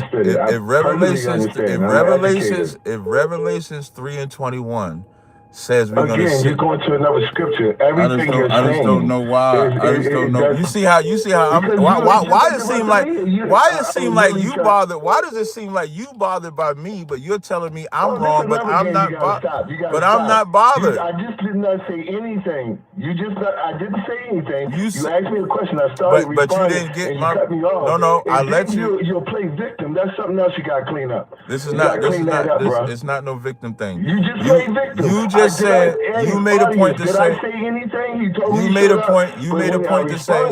You made a point to say. Just mute for a second. Just all I need you to stop for a second. You didn't say. You didn't say. I understand everything you say. If you could just stop. I just need you to stop talking. And I just want to go to the next comment. No, we're not. We're not. Well, we're not gonna go because we're not finished here. Well, we gotta stay on that. Because I said that. Why are you so bothered though? My point was.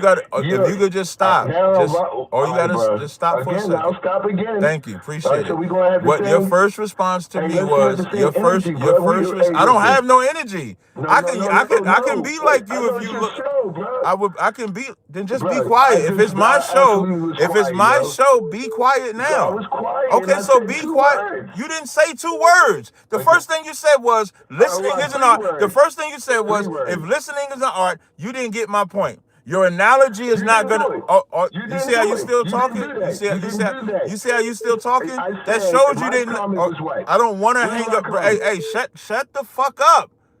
Like, stop talking. Oh, now we cursing. I can curse. You cursing, then you're the sensitive person. I'm not sensitive. If you're cursing, you're sensitive. No, you're sensitive because you can't shut. Why you can't control your mouth and be quiet? Why you can't be quiet? Why you cannot be quiet? All I'm asking. Now you can be. If you're cursing, now you can be extra quiet. Next caller, 229-363. Yes. Can you hear me? I can hear you just fine. I got a question and a comment. Can I do 2 questions or just one? Because I know you got a lot of callers. It depends on how. Hold on, caller. Hold on. I would say it depends on how long the first one takes. Because if it's a quick question, we can get the quick question out the way. But if the first one it drags, because I have a lot of callers, I would have to go to the next call. How you doing, bro? Well, I'm gonna start with this one right here. The night that Wayne West broke up, was Zabak supposed to be the leader? Hell no, man. Zabak wasn't even. It's like you talk about in the 90s. Yeah, back in the 90s, I heard Zabak was next in line. Nah, I don't know. Yeah, I don't know who told you that dumbass shit. Zabak wasn't no high-ranking man of that. So when them brothers, so the first split that I'm aware of is when Mashah said he was King David and they split. Zabak had nothing to do with that at all. So no, that's not true. What's your next question? Okay. It's gonna be the last one. It's gonna be real fast. It's more of a comment. It's a lady on YouTube. She goes by the name of Cynthia G. She told black women, you can look it up. She told black women, she said, if you have a baby, if it's a black girl, keep it. But if it's a black boy, get rid of it. She's part of what you call those divesting women to tell Here's all black you need women to not know to about date black men. here's all you need to know about Cynthia G. What she says online is not what she does in real life. She got a baby by the same niggas she sent, by the same type of men that she's saying you shouldn't get with. That's what she has. She got pregnant by some man that had multiple baby mamas the same way she's saying. So what she's saying off on the internet is not a reflection of what she is in real life. And that's all of these content creators. All of these content creators are just people that say one thing, but they're not that in real life. Do not believe them. Appreciate the call, all right? Thank you. You're welcome. On TikTok, we got Revamp. Real quick, Salaki. I got a question for you, young man. Can you Wait, who's talking? That's Revamp talking? It's an agent, man. It's agent. What's going on? But I call. But wait. But in fairness, though, don't jump over Revamp. I know you said you had a quick question, but I did call Revamp. Okay. Thank you. Revamp, you there? Yeah, I'll be here, bro. You got a question or comment? Yeah, I got a question. I'm just trying to figure out. You smoking? Say it again. So you smoking? No, I'm not smoking. Fam. Okay. All right, go ahead. Would you agree Israel equals a covenant people? When you say equals, Israel is definitely under the covenant with the Most High. I don't know what you mean by equal. You talk about the word Israel, or you talk about? It's a covenant. It's a covenant people, not a bloodline. Well, it's both, because you have to be Israel you have to be ethnically Israel to be a part of that covenant. So it's both. Well, I'm not even going to get into that because I know you will go down that rabbit hole. But what rabbit hole? If Israel's covenant is still active, right, today, if it's still active today, why did God end the temple priesthood and sacrifices? I'm sorry. It's not really an ending. It's just that there's no temple. When the temple comes back, there will be sacrifices. You can read that in Ezekiel 47 chapter. There will be sacrifices. So Israel is still cursed? Israel is not blessed or cursed. Israel is whatever they decide to do as far as obedience to God. So I don't like the whole cursed concept, because even without the Bible, we are generationally, we have been rather generationally cursed even without the Bible. And it's not even, you don't even need the Bible to see that. If you take a brother that's an alcoholic and he passes that down to his son, unless that son decides not to be an alcoholic, he's going to pass that curse down generationally. Diabetes, generationally. So it'll be restored later? No. So the restoration can take place at any time. Like right now, as we as the children of Israel obey God, and we make sure our kids obey God, they make sure their kids obey God, you can actually reverse that curse. So that's why I don't use the term we are cursed people, but we are cursed for our disobedience. But we don't have to stay that way. Okay. Well, that's an interesting. I never heard that take from an Israelite. Let me ask you this: which generation did Jesus mean?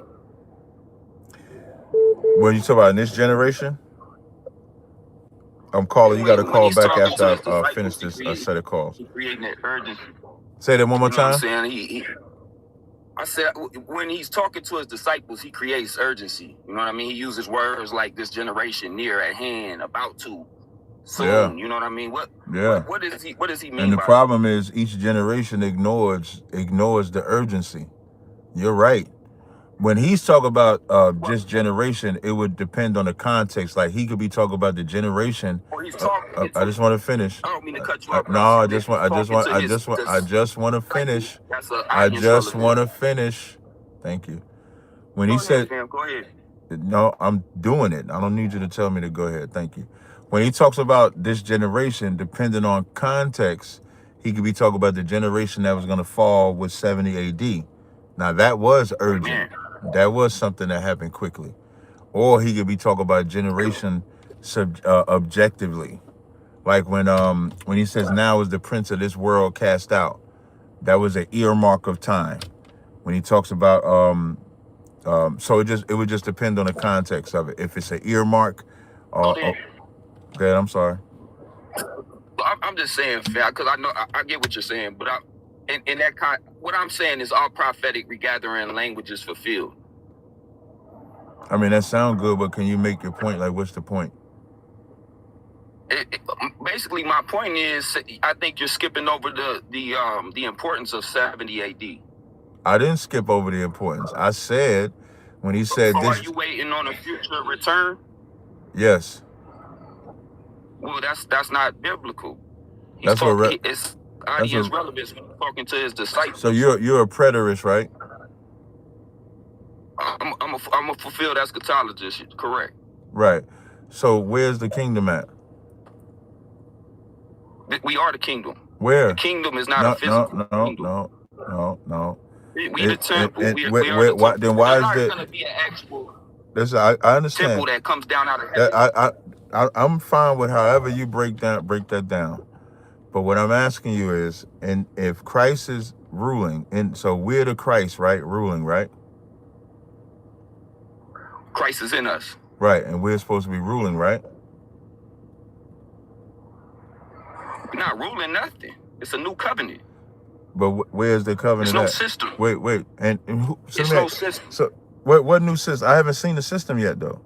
Because right now it's supposed. Not it ain't a system. supposed. If death and hell, and slow down. If death and hell is supposed to be in the lake of fire, and it's supposed to be no more death, meaning no more pain, no more suffering, why are we suffering? And that's because you're not understanding the covenantal language of what the apocalyptic Jews are saying right there. So it wasn't about really no more death and no more hell. No, it was just subjective. So us going in slavery. Where's that at in the prophecy? Where's that at? Damn, that's the Canaanites. So we Canaanites? That's the Canaanites, man. So we Canaanites. Let me ask you this. Wait. You said that's the Canaanites. So we the Canaanites? No, not you. But my ancestors. It's not no Israelites or Gentiles alive today, man. So what are we today then? We just people, fam. Whether you believe in Christ or not, you an atheist or not, you still. Wait, so how you gonna say? But I'm confused, brother. So we not Israelites today; they're gone. But you say we're Christ, but Christ was an Israelite. We are in Christ. We were grafted in. But it was Christ. Wait, brother. Christ is an Israelite, though, right? Oh, but it's not about bloodline, fam. Wait, is Christ an Israelite? Can you just? I don't mind you expounding, but can you answer? Is that what you asked? You said what? You said, is Christ an Israelite? Yes. Yeah, of course. So if he's an Israelite, wait. So if he's an Israelite and we are the Christ, aren't we Israelites? No, absolutely not. Brother, quick question, right? When Moses, you familiar with the story of Moses, right? I don't believe Moses was an actual historical I didn't ask if he was historical, man. This is what I mean. Yeah, I know about Moses. I just be wanting my questions answered sometimes, man. I didn't ask if you believed it or not. I said, I've been answering your questions all day. I said, are you familiar with the story of Moses? Yes or no? Yeah, of course I am. And so, like, in the movies, they made a movie about him. What was the title of that movie? They called it the What Commandments? The 10? Yep, appreciate it. Next person on TikTok, it says Black God 767.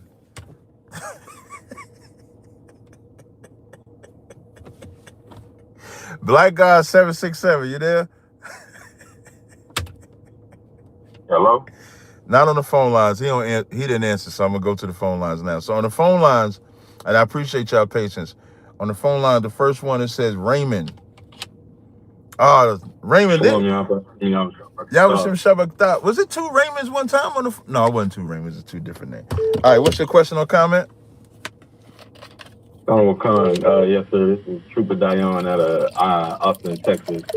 Okay. I just had a question regarding the John. The who? What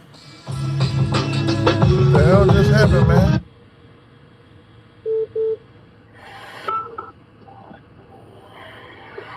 Damn, you said you had a question regarding John what?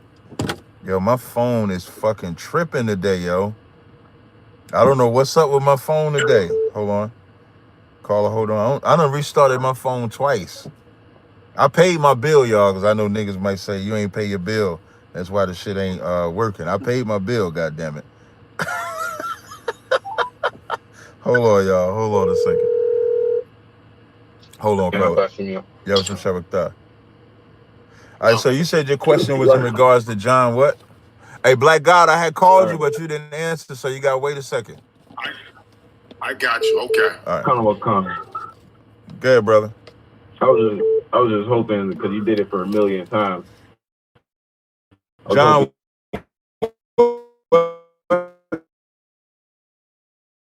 Okay, John's baptism was just a sin.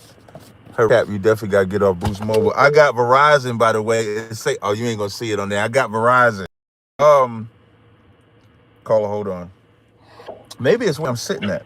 So John's baptism was just symbolic for Christ to come. So John's baptism was a physical cleansing of your body, and it was symbolic for how you had to spiritually cleanse your body. That's the difference between both baptisms.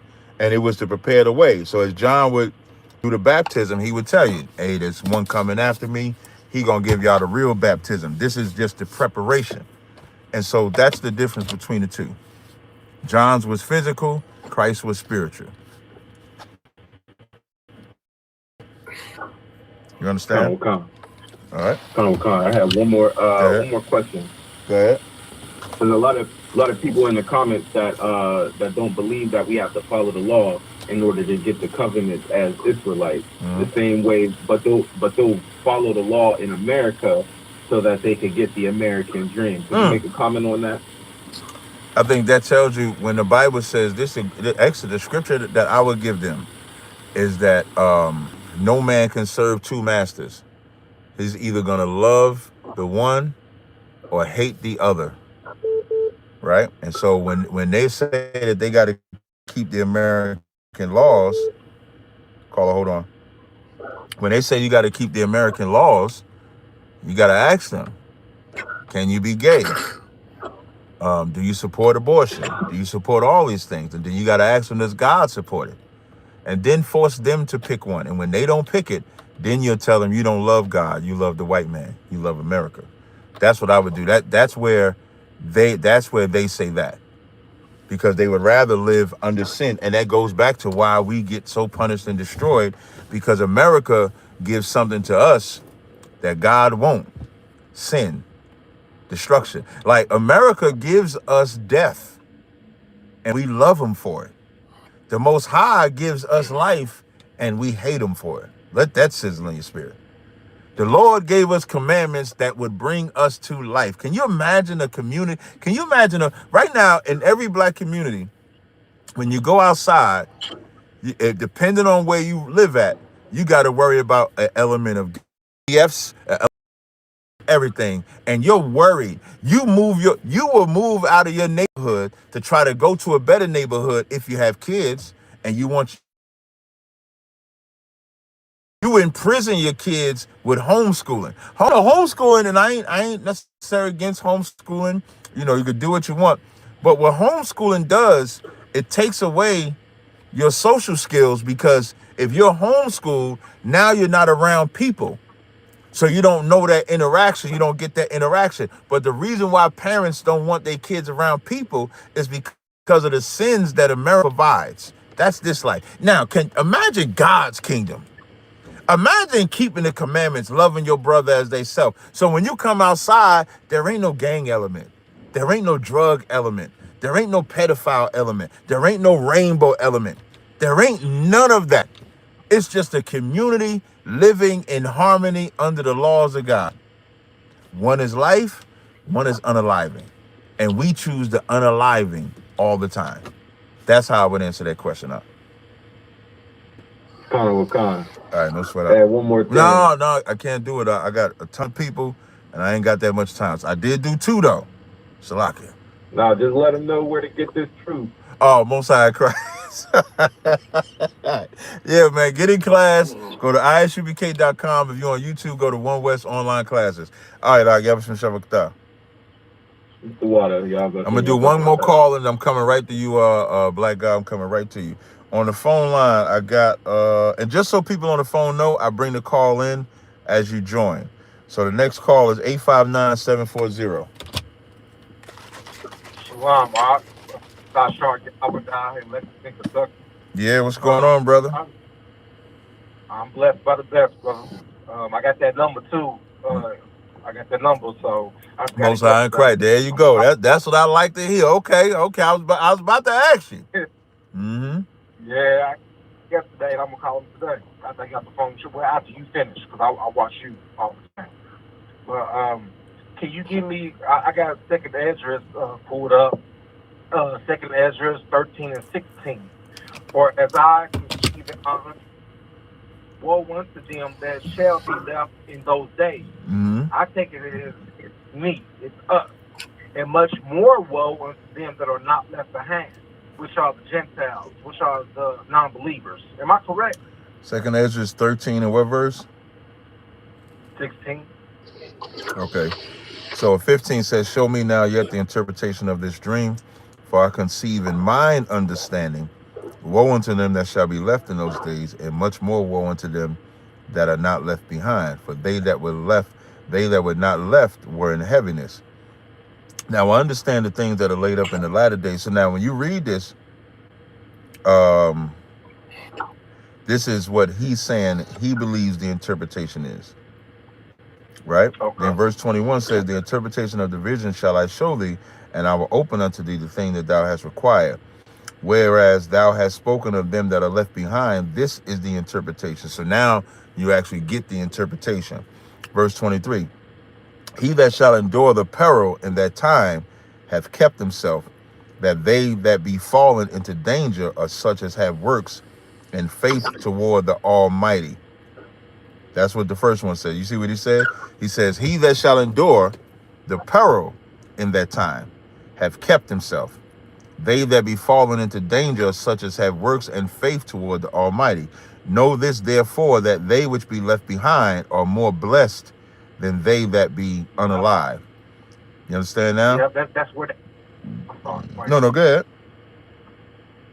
That's where that scripture, he that endures to the end. The same shall be saved, right. Okay, go ahead. All right. No, that was it. So I just wanted to make sure you understood that. So he gave the interpretation, right? So when you start at 16, really, so 16, so in Ezra's is a conversation between Ezra's and the angel. So if Ezra's got it right, the angel will confirm. If Ezra's got it wrong, the angel will correct him and tell him what was the correct breakdown. Thank you. That whole rapture theory.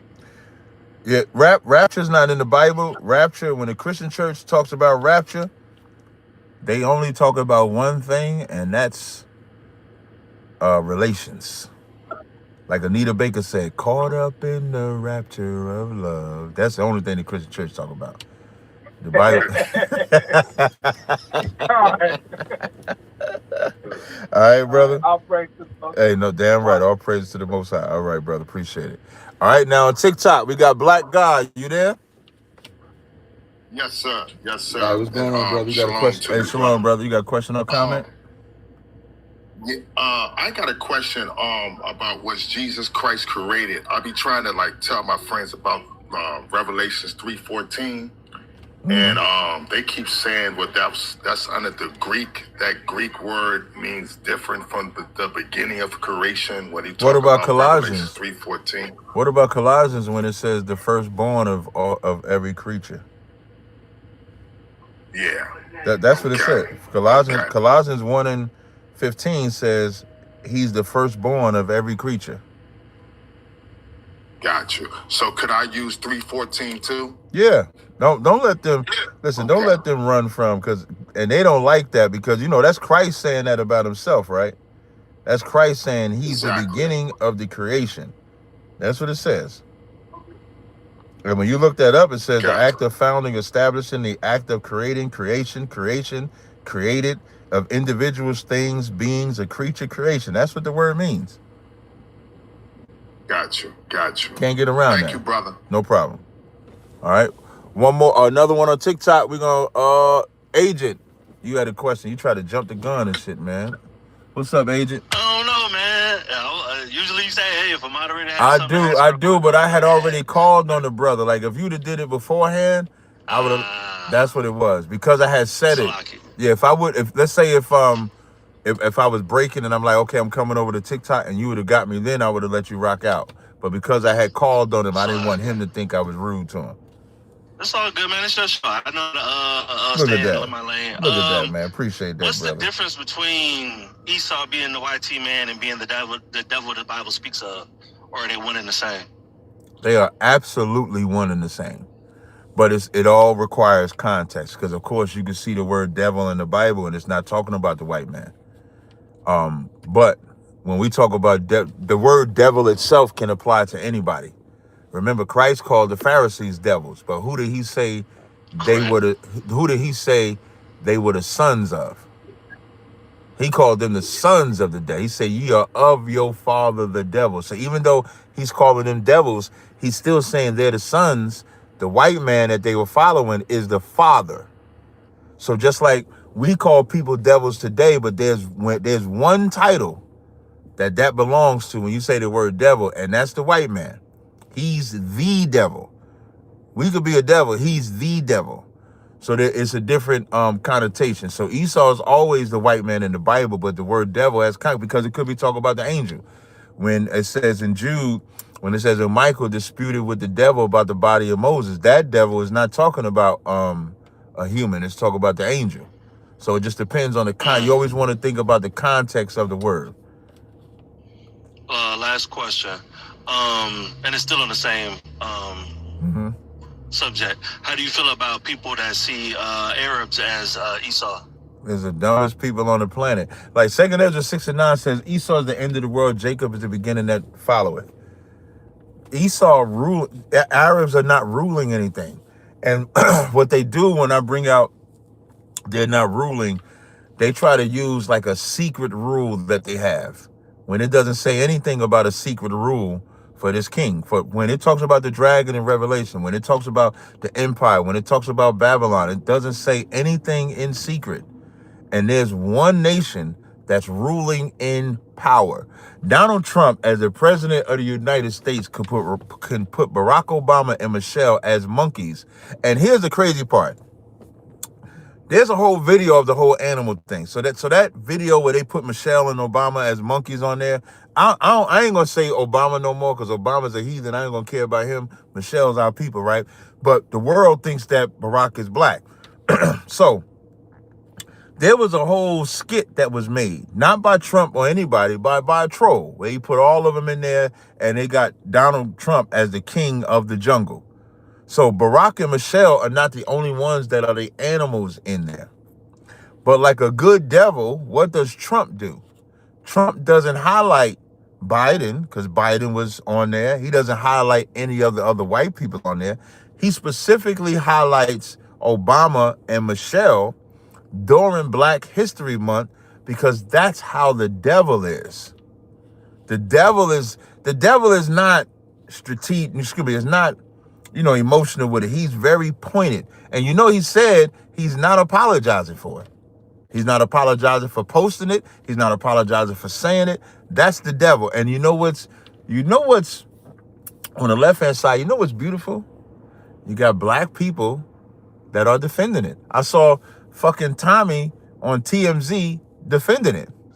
I saw other black Republicans defending it, which goes right into when Christ said, ye are of your father, the devil. So Tommy is like the devil's son. Those black Republicans are like the devil's son. But the actual devil is the white man that they love over their own people. You understand? I'm assuming you do. Most High, you there? Yes, I am. You got a question or comment? I do. I got a comment and I got a two-part question, but they're very, very short. You can answer them within 2 to 3 minutes easily. Okay, go ahead. My first statement is I am not a follower of this gentleman. I'm not a follower of anyone besides myself. Okay. But anyways, how do you feel about people proclaiming themselves to be Christ on earth, talking about Yah Judah or whatever his name is. And how do you feel about his followers as well? You talking about the drug addict? The drug addict yes, correct. that you got. Don't call him. Wait, hold on. Second part to that question can was, I finish? can you debate him? Wait. Can I just finish responding to that part first? Go ahead. Thank you. Go ahead. You don't call him Yah Juju. You got to call him the deadbeat God. That's what you got to call him. From what I'm told, that man owed like 30-something thousand in child support. I didn't know Jesus would do that. Don't call him Yah Juju no more. That is the deadbeat God. Don't take care of his kids, God. You know, the Bible said if you offend one of these little ones, Yah Juju out here offending the little ones. You got to call him the deadbeat God. All right? Don't call him Yah Juju. Anytime you interact with him, and you make sure you tell him Captain Tazaryach said it. Because I'm the gooch. I'm the bully. He'll be scared to death. I debate him all the time. Yeah, I debate him all the time. Yeah, tell him I said that, though. But go ahead. And then my second part to that was, just like I just said, I debate him all the time. Can you debate him? I debated him on the street twice. Listen, he said, maybe I'll upload the video again. There was this part where we talking. Now, remember, he's supposed to be God. He's supposed to know the Bible. And we having a conversation, and he told me that the slave ship scripture was in Genesis. I said, damn. I said, you're supposed to be God. You don't know that's in Deuteronomy? He said, oh, yeah, you know, we mess up sometimes. I said, God, I didn't know God messed up. I didn't know, but I debated him twice. I invited him. He states that no one can teach the Bible but Christ, and he's Christ, so he's the only one that can teach the word. Why would he be using the word, though? I don't even know why he going to scriptures. That's like that picture they got with Master Fard Muhammad in Islam, and he got a Quran in his hand, but he's supposed to be God. Why he need the Quran? Why he need the book? Correct, because he should already know. He should know it. He for sure shouldn't misstep on it. Like that's some but what I do want to point out, like that's a form of schizophrenia. Like I debated this cat that called himself the Holy Spirit, and that's a form of schizophrenia that they have not went to the doctor and got diagnosed for. And the people that follow them are schizophreniacs. That's what we're gonna call them. So he has schizophrenia. And they are schizophreniacs. Like, you know, we're animaniacs. They're schizophreniacs. That's what they are. That follow them. That's crazy because I brought that, not to interrupt you, but I brought that point up about the whole animaniacs things about them as well, too. Because I just got off a debate with his people last night about this. Yeah, listen, we saved one of his, he sent a woman. So how he came in front of my camp, he sent a woman. And she was in front of our camp, and she wanted to debate us. So she came to us. So, like, if anybody comes to the setup of our camp, we have a table on the side. So she's at the table. I walk up to the camp. I see one of my brothers talking to her. When I see what it is, we ignore it. Yeah, Shamika. Shamika got the shit slapped out of her in front of my camp. And then I tried to warn her. I said, sis, so she come to the table. I see what she on. I say, sis, we're not going to entertain you. I told all my brothers to ignore her. She then goes in front of my camp where the brother is teaching. The brother is teaching, she get loud, so I interject. And I say, listen, man, I said, we should have our women at home because there's a danger in being out here. Men should be out here. Why would y'all Jews send his woman to come and talk in front of us? So I get down and the brother's still teaching the subject. As the brother's teaching his subject, somebody in the audience starts clapping for what my brother is saying. The sister tries to walk up on him filming. He smacks her. Now, he smacks a combination of her and the phone. She goes stumbling back. It's my brothers that had to go into the crowd and then save her from getting smacked again. So them minions, it's diabolical. But I cut them all the time. I had another one of his minions damn near crying. Talk about play. She said players mess up or some shit like that. Pimps mess up or something like that. But was that it, brother? Yeah, it was, because he said that everyone that's in a position that he's not in is scared to debate him. So I know that you like to debate people because I've been watching. Tell him this. This what you tell him, brother. Captain, you say this is what I said. Captain Tazaryach, I go live every day. My audience has got me in a stranglehold. I have not been able to take a day off this whole year from going live. And I go live for at least 2 hours a day, every day. I have a phone number. I'm live on TikTok. I'm live on YouTube. I have a phone number right now. Anybody can come on this live and get smoked. Anybody. So nobody can say I'm ducking. Appreciate you. All right? Appreciate you, brother. Hey, no sweat, likewise. All right? So to my TikTok audience, hold on. I'm going to the phone lines. On the phone lines, I got Edard, if I'm saying that right. This the Gentile. This the Genesis lover, right? Oh, yeah, this is Emmanuel from Boston. What's up? This the Genesis lover, though. No, hold on. I don't know I'm a Genesis lover. I try to tell you, I'm not out here trying to save Gentiles. I'm just trying to tell you what the word says. That's it. The word ain't saving Gentiles either, though. Well, hold on. I remember I showed you early in the week in Acts where, Paul and Barnabas said, since my Jews are jealous, I'm going to go give the word to the Gentiles. That Gentiles was not non-Israelites, though. No, I know when you say the Gentiles are Hellenic Jews. That's right. And people that left. That's right. Okay, I'll prove it to you here where I don't believe that's the case. Woo, come on with it, brother. Come on. That's what I'm talking about. You ready today? Yeah, you ready today? Go ahead. Go ahead. Can we go to Mark? Can we go to Mark 10, 32? Mark 10 and 32. Woo! Let's get it. Let me hold on. It's funny. Go ahead, brother. Hold on. And Mark 10:32. Is that the one? Yes. They were on their way up to Jerusalem. Hold on. Let me make sure. Okay, I'm gonna go to 33. We were going up to Jerusalem, he said, and the Son of Man will be delivered. Whoa. You know what I'm gonna tell you. You know what I'm in about NIV, not King James. You know what I'm gonna tell you. Well, I mean, I know you're reading King James, so. But the NIV is not a word for word translate. We went through this, brother. That's a thought for thought translation. Even if we don't have to, one thing. Here's what, and this is just a lesson. Like don't need you to agree on my side, but you should never read a thought for thought translation. Even if you don't read the KJV, at least read a translation that says it's a word for word translation.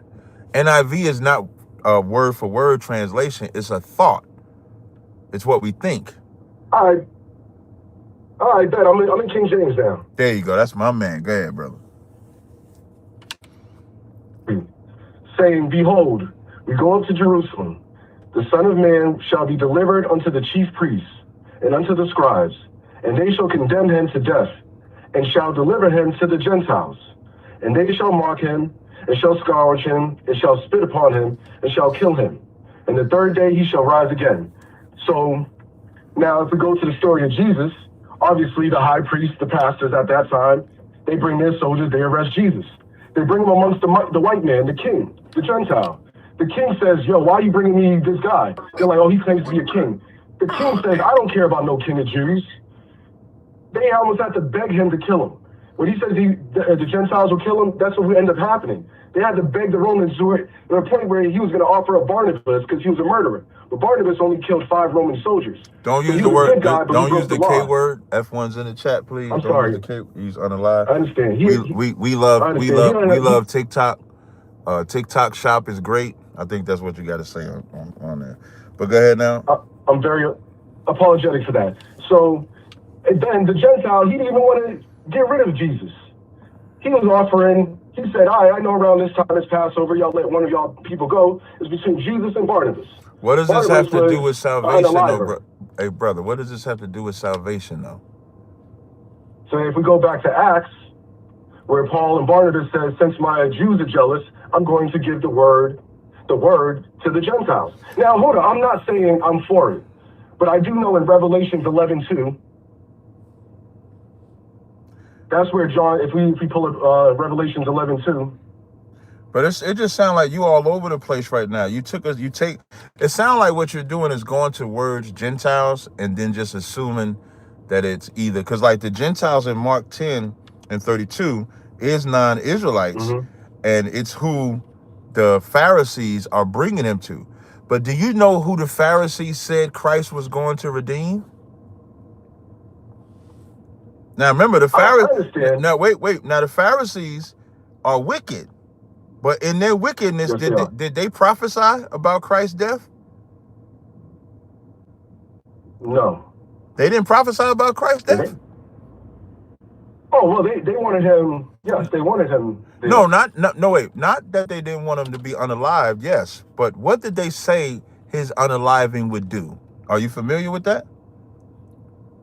No, I'd like to hear. Definitely. Because even they knew it was only for Israel. This is John 11:48. It says, now for context, this is after he raised Lazarus from the dead. And so when he raised Lazarus from the dead, verse 47, it says, then gathered the chief priests and Pharisees the council and said, what do we? For this man doeth many miracles. If we let him thus alone, all men will believe on him, and the Romans shall come and take away both our place and nation. This kind of parallels Mark the 10th chapter, because this is them saying they're going to set him up. It says, verse 49, and one of them named Caiaphas, being the high priest that same year, saith unto them, ye know nothing at all, nor consider that it is expedient for us that one man should die for the people, and that the whole nation perish not. And this he spake not of himself, but being the high priest that year, he prophesied that Yahawah should die unalive for that nation, and not for that nation only. So now that nation, most people think is Israel, but that nation is talking about the Jews, the same Jews that Paul and them say he went to the Jews first. Then it says, and not for that nation only. So now we got the Jews out the way. So now he says, not for that nation only, but that he should gather together in one the children of God that are scattered abroad. Who are the children of God that are scattered abroad, brother? It's us. It's Israel, right? It's the Israelites. Right. Yes, So Israel. so in Acts 13, when Paul and them say the Jews, they're talking about the same Jews that the Pharisees that talk about, that nation. Now, here's a trivia question. That word nation in John 11:51 and 52, what is that word in the Greek?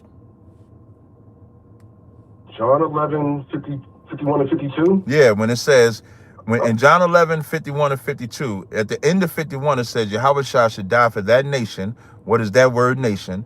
And then the beginning of John 50, excuse me, and also in John 52, when it says, and not for that nation only, what is that word nation in Greek? If you don't know, I'll tell you. Yes, I'd like to hear. It's ethnos, which is what is used for a Gentile. Okay. It's ethnos. So when you look up the word Gentile in Greek, it's going to say ethnos. When you look up the word nation in Greek, it's going to say ethnos. So even the Pharisees prophesied that Christ was only going to gather Israel through his unaliving. Even they knew. Even the wicked Israelites knew. No, I understand. So where's the prophecy that he's going to go to non-Israelites? Can you give me the prophecy in the Old Testament that he's going to gather non-Israelites that then can be applied to the fulfillment in the New Testament? Can you do that? Can I do that? You see, I always look when I see the word Gentile as in people that are outside the Jews or Israelites, but I don't understand. You just showed me differently. Okay. No, I appreciate that. But what I'm and I don't mean that facetiously. I do. But what I'm asking you is, can you show a prophecy? Like, we can show prophecies in the Old Testament where the Lord is going to gather Israel where they're scattered, and then we can see that applied in the New Testament. Can you show in the Old Testament a prophecy where he's going to gather non-Israelites, bring them into the covenant, and then see that applied in the New Testament? I think only Paul kind of does that when he says, I know that's in the New Testament, but that's the whole reason why they wanted to get rid of Paul. But because Paul was going around giving the word to outside people. But when you say that though, and I'm gonna try to find a new scripture, because I always go to this one because it's the most simplistic. When Paul says, even us whom hath he called, not of the Jews only, but also of the Gentiles. Are the Gentiles in that verse non-Israelites? I believe so, because he refers to the Gentiles as people that had no God before. Got you. So now, so it couldn't be Jews. Wait. So I'm glad you think that, because now I'm gonna show you. Paul like what you just said, you believe that the Gentiles in that verse is non-Israelites.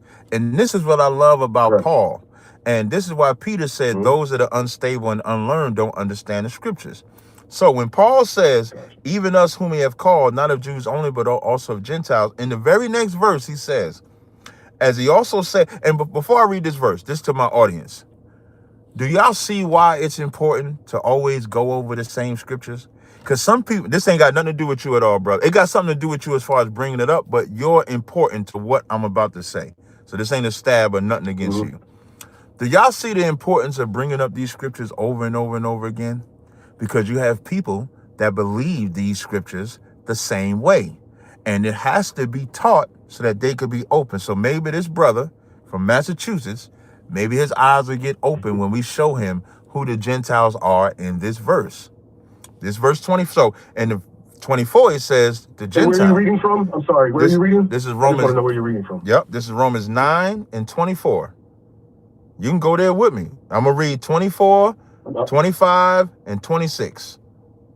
That's what I'm about to read. Romans 9. I got you. Go All ahead. right. Perfect. So now, verse 25 says, as he also saith in OC, I will call them my people, which were not my people, and her beloved, which was not my beloved. And it shall come to pass, and in the place where it was said unto them, ye are not my children, there you shall be called the children of the living God.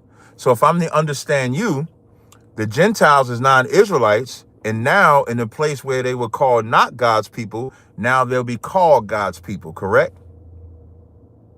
That's what that verse seems to me. So That's what it says, right? So now, when Paul says, as it also saith in OC, do you know who OC is? No, I do not. No problem. A lot of us, I didn't know who OC was, because the thing with the difference between when you're reading the Bible, even though it's all Israel, just like, do you know what the name Jesus is in the Old Testament? It's not a gotcha moment. I'm just asking you. No, I do not. So Jesus, So would it be Joshua? Yes, exactly. Because when you read when you read in the New Testament, you know how like in the New Testament, when Christ references John and he says Elijah, he says Elias. He doesn't say Elijah. Well, we don't read it as Elijah because it's in Greek. It's because the Greek. Right, Yeah, because exactly. the Greek is different. Translation. Exactly. So OC in the New Testament is Hosea in the Old Testament. So if Paul says, as it also say in OC, and we know that's Hosea, wouldn't we have to read what Hosea says? Because Paul is telling us that a prophecy is being fulfilled in Rome, right? Okay, yeah, so we'd have to jump back to Hosea? That's right. So, yeah, so I want you to go to Hosea. Okay. I want you to go to Hosea chapter 1. And I want you to go to Hosea chapter 1, verse 9. That's where I want you to go. I'm good. You there? All right. You want me to read it? No. I'm there. No, yeah, you can read it. Go ahead, read it. Oh, go ahead. Well, okay, it says, then said God, call his name Lo-Ami. For you are not my people, and I will not be your God. Now, before you read verse 10, before you read verse 10, he's talking to the children of Israel. He's prophesying that the children of Israel is not going to be his people, and he's not going to be their God. He's cutting Israel off. Cutting them off. And that's what makes us a people. What makes us a people is serving the Most High. When the children of Israel don't serve God, we are not a people. So now Hosea is prophesying that we're about to be cut off from him. Now read verse 10. Yet the number of the children of Israel shall be the sand of the sea, which cannot be measured nor numbered. And it shall come to pass that in the peace where it was said unto them, you, yea, are not my people, there shall be said unto them, yea, are the sons of the living God. Read verse 11. Okay. Then shall the children of Judah and the children of Israel be gathered together. You can stop right there. Themselves one head. You can stop right there. Yep.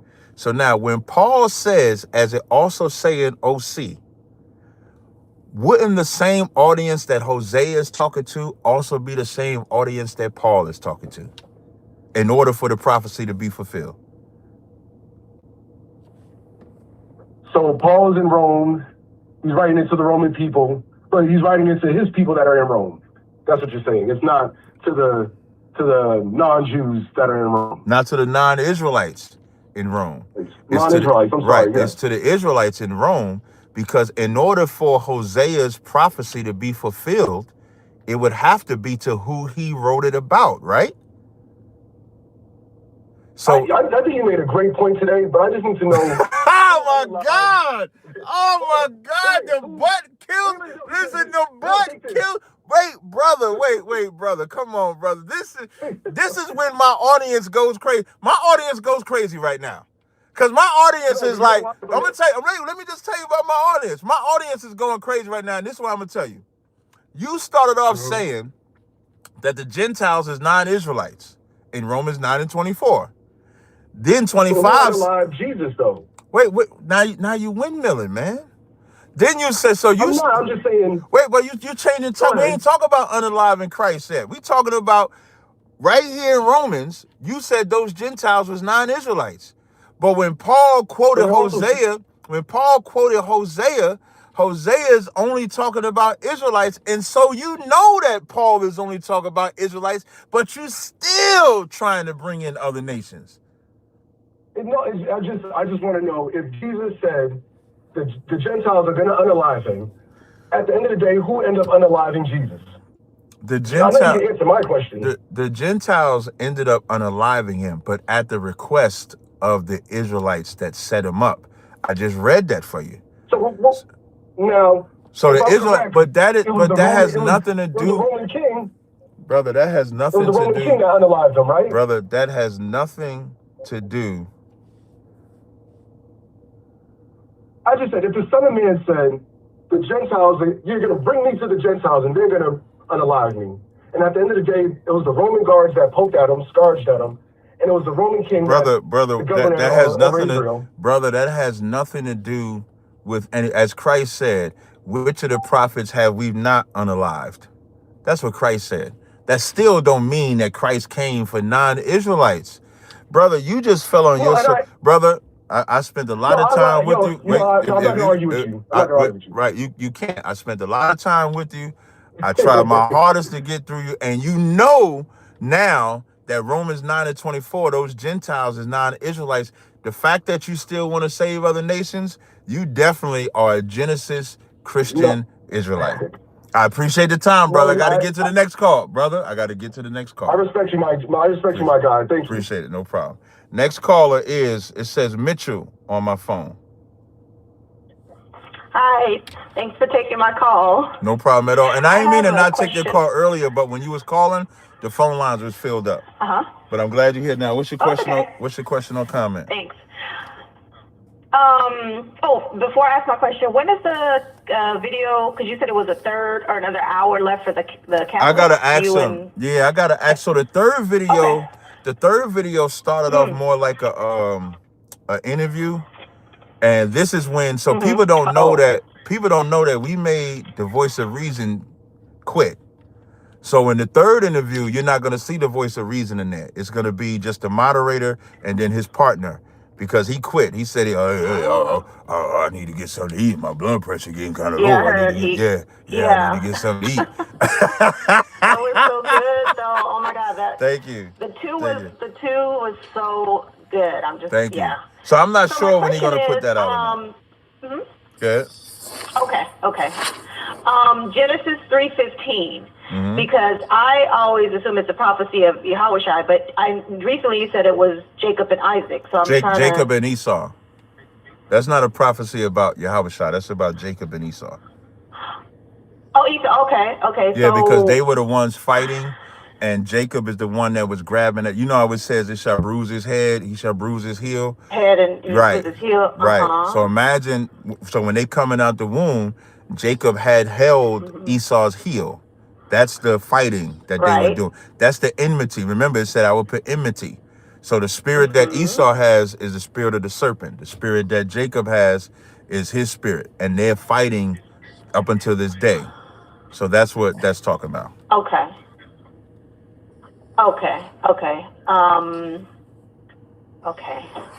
Okay, I had another question, but I can't remember now. Thank you. No, that's fine. Okay, no problem. Hey, text yourself next time, or text me the question next time. That way I won't forget it. Oh, okay. This is my house number, so I have a different number for my cell phone. You so said you I'll had a text house you number. now, so you know this is me. Okay, thank you. All right, no problem. Okay, bye bye. Bye bye. On the phone line, you got Smith. Last name Smith. Yes, sir. How you doing? I'm good to go, man. Now, what I'm gonna say going forward, I got 2 more people on the phone line. Got a couple people on TikTok. I don't know if y'all see my face sweating. That means my pre-workout is kicking in. So if y'all can get straight to the question, please. Yeah, I got my questions written down, and I put in ChatGPT so I can be straightforward. My question is, for people who may be confused by the many different doctrines and interpretations of Scripture, what do you suggest we do to determine what the truth actually is? And then, if you want to answer that first, so I can ask you. No, that's a simple question. Get in class. That's the only way you're gonna know. You're not gonna know unless you get in class. So when you say that, my follow-up would just be, let's just say I come to your class, but then I hear a different doctrine, or I'm listening to debates and things of that nature. How do I determine which person or which group of individuals in Matthew's the 13th chapter, the right? In Matthew's the 13th chapter, when Christ gave the parable of the sower, you familiar with that? No, I'm not. I'm a baby. No sweat. So in Matthew's the 13th chapter, Christ gave a parable of the sower that sows seed. Some fell on stony places. Some fell. Wait, let me go down to the interpretation. It says some fell on stony. I'm sorry. One heareth the word of the kingdom and understandeth it not. Then come the wicked one and catch and take him away. That's the seed that's thrown by the wayside. Then you got seeds that was thrown in stony places. They hear the word and with joy they receive it, but they don't have no root within themselves. So because they don't have no root within themselves, they're not grounded. And so when something else comes that sounds just as good, then they get taken away. That's somebody that is in stony places. Hold on, I had a phone call, so I'm trying to bring this in. It says, but he that received, then there's some that goes among the thorns. They hear the word, but then the cares of the world choke them up. Then you got some that get on good ground, and no matter what they hear, it doesn't take them away from the word. So you have to root yourself in the truth. Me, myself, I'm around a lot of different doctrines. Muslims, I'm debating a Muslim this Wednesday. I'm around atheists, I'm around 5%ers, I'm around every element known to man. But I have root within myself. I fell on good ground, which is ISUBK, to where I cannot be rooted out of the truth. So that's how you have to do it. And this goes for anybody. If you make any decision to join anything, and someone can come with a difference of opinion, and then that just sway you out of it, then you're not a person that can get rooted at all. So you have to get rooted in the truth. That's how you survive. That's how you endure. And to follow up on that, because that's a good point. But I've always thought, like, I watch you guys. I watch pretty much everybody. I listen to everybody speak, and my question always was, like, I asked you straight up: was there anything that you spoken to someone that has different doctrines or believes in different every day? Every day. Do they change your mindset on things? No. Have you ever felt like they made a point that, okay, they were right about this and I was wrong about that? Mm-hmm. Yeah, you can make a point about something. Let me tell you this is how I debate. I debate to be proven wrong. That's how I debate. I remember when I first was getting into it with the Kemet cats, with Christians and stuff like that, when I go into study a subject, I go into study the subject to prove myself wrong, and I go hard at proving myself wrong. And thanks to the Most High, I'm in the right place that's home, because I can hear what people say. They can make a point. They cannot make a point. It has never swayed me out of the truth. And I've been debating since 2010. No, so I'm not asking about somebody getting swayed out of the truth. I'm asking about somebody who wants to be in the truth, believes this is the truth, but doesn't know what doctrine within That's the why truth you got to get in to follow. class. Because obviously, You got to make but it. what if all right, so Mm-hmm. for you, specifically, right? Mm-hmm. We understand about Genesis. I've actually I'll give you followed another Deacon example. and Assad and If saying, you follow, well, how do you still follow them? Like that's like they. no, I don't still follow anybody. What I'm saying is, I've watched their videos from years ago. But they different though. Years ago. But they different though. What they taught They years ago. different, but what I'm saying, what they look, taught. let me get to my point. I think you're gonna understand my question when I literally get to my point. Because I'm not saying that I follow them. What I'm saying is there are people who are rooted in what they believed before, and now that they're teaching new things and they're going into different areas, these people are rooted in them. So now you get what I'm saying? So what would you say to those people? To the people or to the niggas that they was following? The people. Forget the niggas that they was following, because that's about the people, the overwhelming no problem. majority. So I'm gonna use Commander Jenny Hanna as an example. Commander Jenny Hanna came into ISUBK under the 7 heads. He was the highest ranking man. Learned under those men, taught him the scriptures, did everything. When those men left the truth, Commander Jenny Hanna did not. He stayed.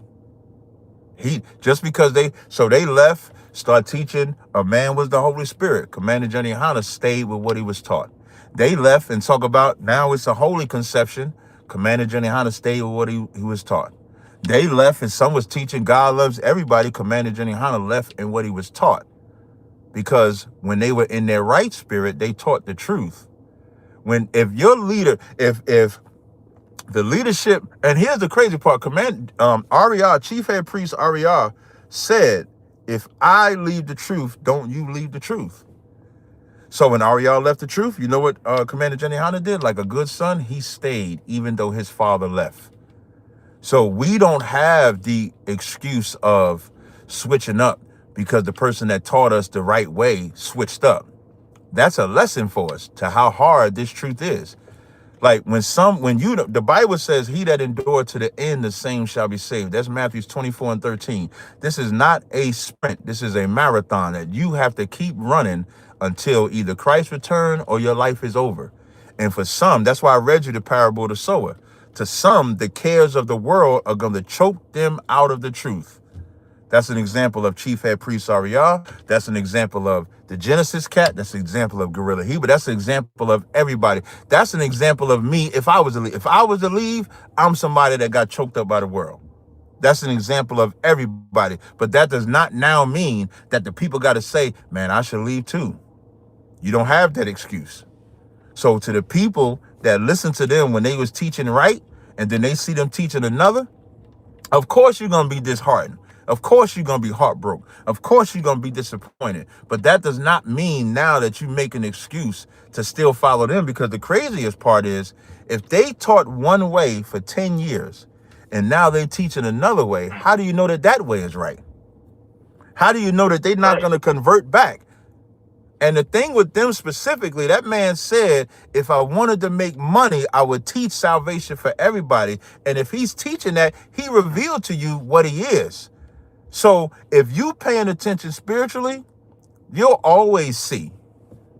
I'm pretty sure when Chief Head Priest Ariah said, even if I leave the truth, don't you leave the truth, I can pretty much assume that that's an earmark in Commander Jenny Hanna's mind. So when he see him fall off and go do something else, Commander Jenny Hanna remember what he said and held to that. Without Commander Jenny Hanna holding to that, none of us, we wouldn't even have the truth. So that's the answer. All right, brother. So, and I have a pretty much yes or no question. I don't think you would have to go into it too deep. Is it acceptable? And this is really for me because I'm a little confused. But is it acceptable for someone to simply have faith in God and walk in obedience of Scripture without claiming an identity, trusting God to reveal lineage if He chooses, like in the afterlife? I would say it's a start. I don't know if I would say acceptable, because what are you going to pass down to your children? Would God accept it? No, that's what I'm speaking as. That's not acceptable. If God said, as long as you see the sun and the moon and the stars, the children of Israel would be a people towards him, why would you not want to be his people? And with that logic, a Chinese person can be a child of God. With that logic, no. Well, I think isn't everybody supposed to worship this particular God? So I'm not saying that everybody's Israelite. I'm not saying that everybody's chosen. But isn't everybody don't teach like teach like a slave. Don't teach like a slave. Don't teach like that. Because God, that's not. I'm asking a question. I ain't teaching. No. Okay, don't think like a slave. Don't think like that. Okay. Slaves think like that. Think like a ruler that wants to take power. Someone that wants to take power doesn't think like everybody got to serve. Someone that wants to take power thinks, I'm going to rule so everybody serves. Because that's what the Bible says. Right, that's what I mean. No, that's not what you mean. Because but by your logic, you would let the Chinese man serve now. That's not my logic. The Chinese man cannot serve by default. No, is what I'm saying. No, serving meaning they bow and submit to you. That's what serving means. That's what I'm saying. Power. The children of Israel will rule this planet under the Most High. That's what I'm talking about. Right. What you're talking about is us congregating now with Chinese and Japanese and all serving them. That's not what God taught. God is going to look at you like you are smacking in his face. No, I'm not saying congregate. I'm not saying that. I'm just saying the Chinese can the Chinese serve God right now?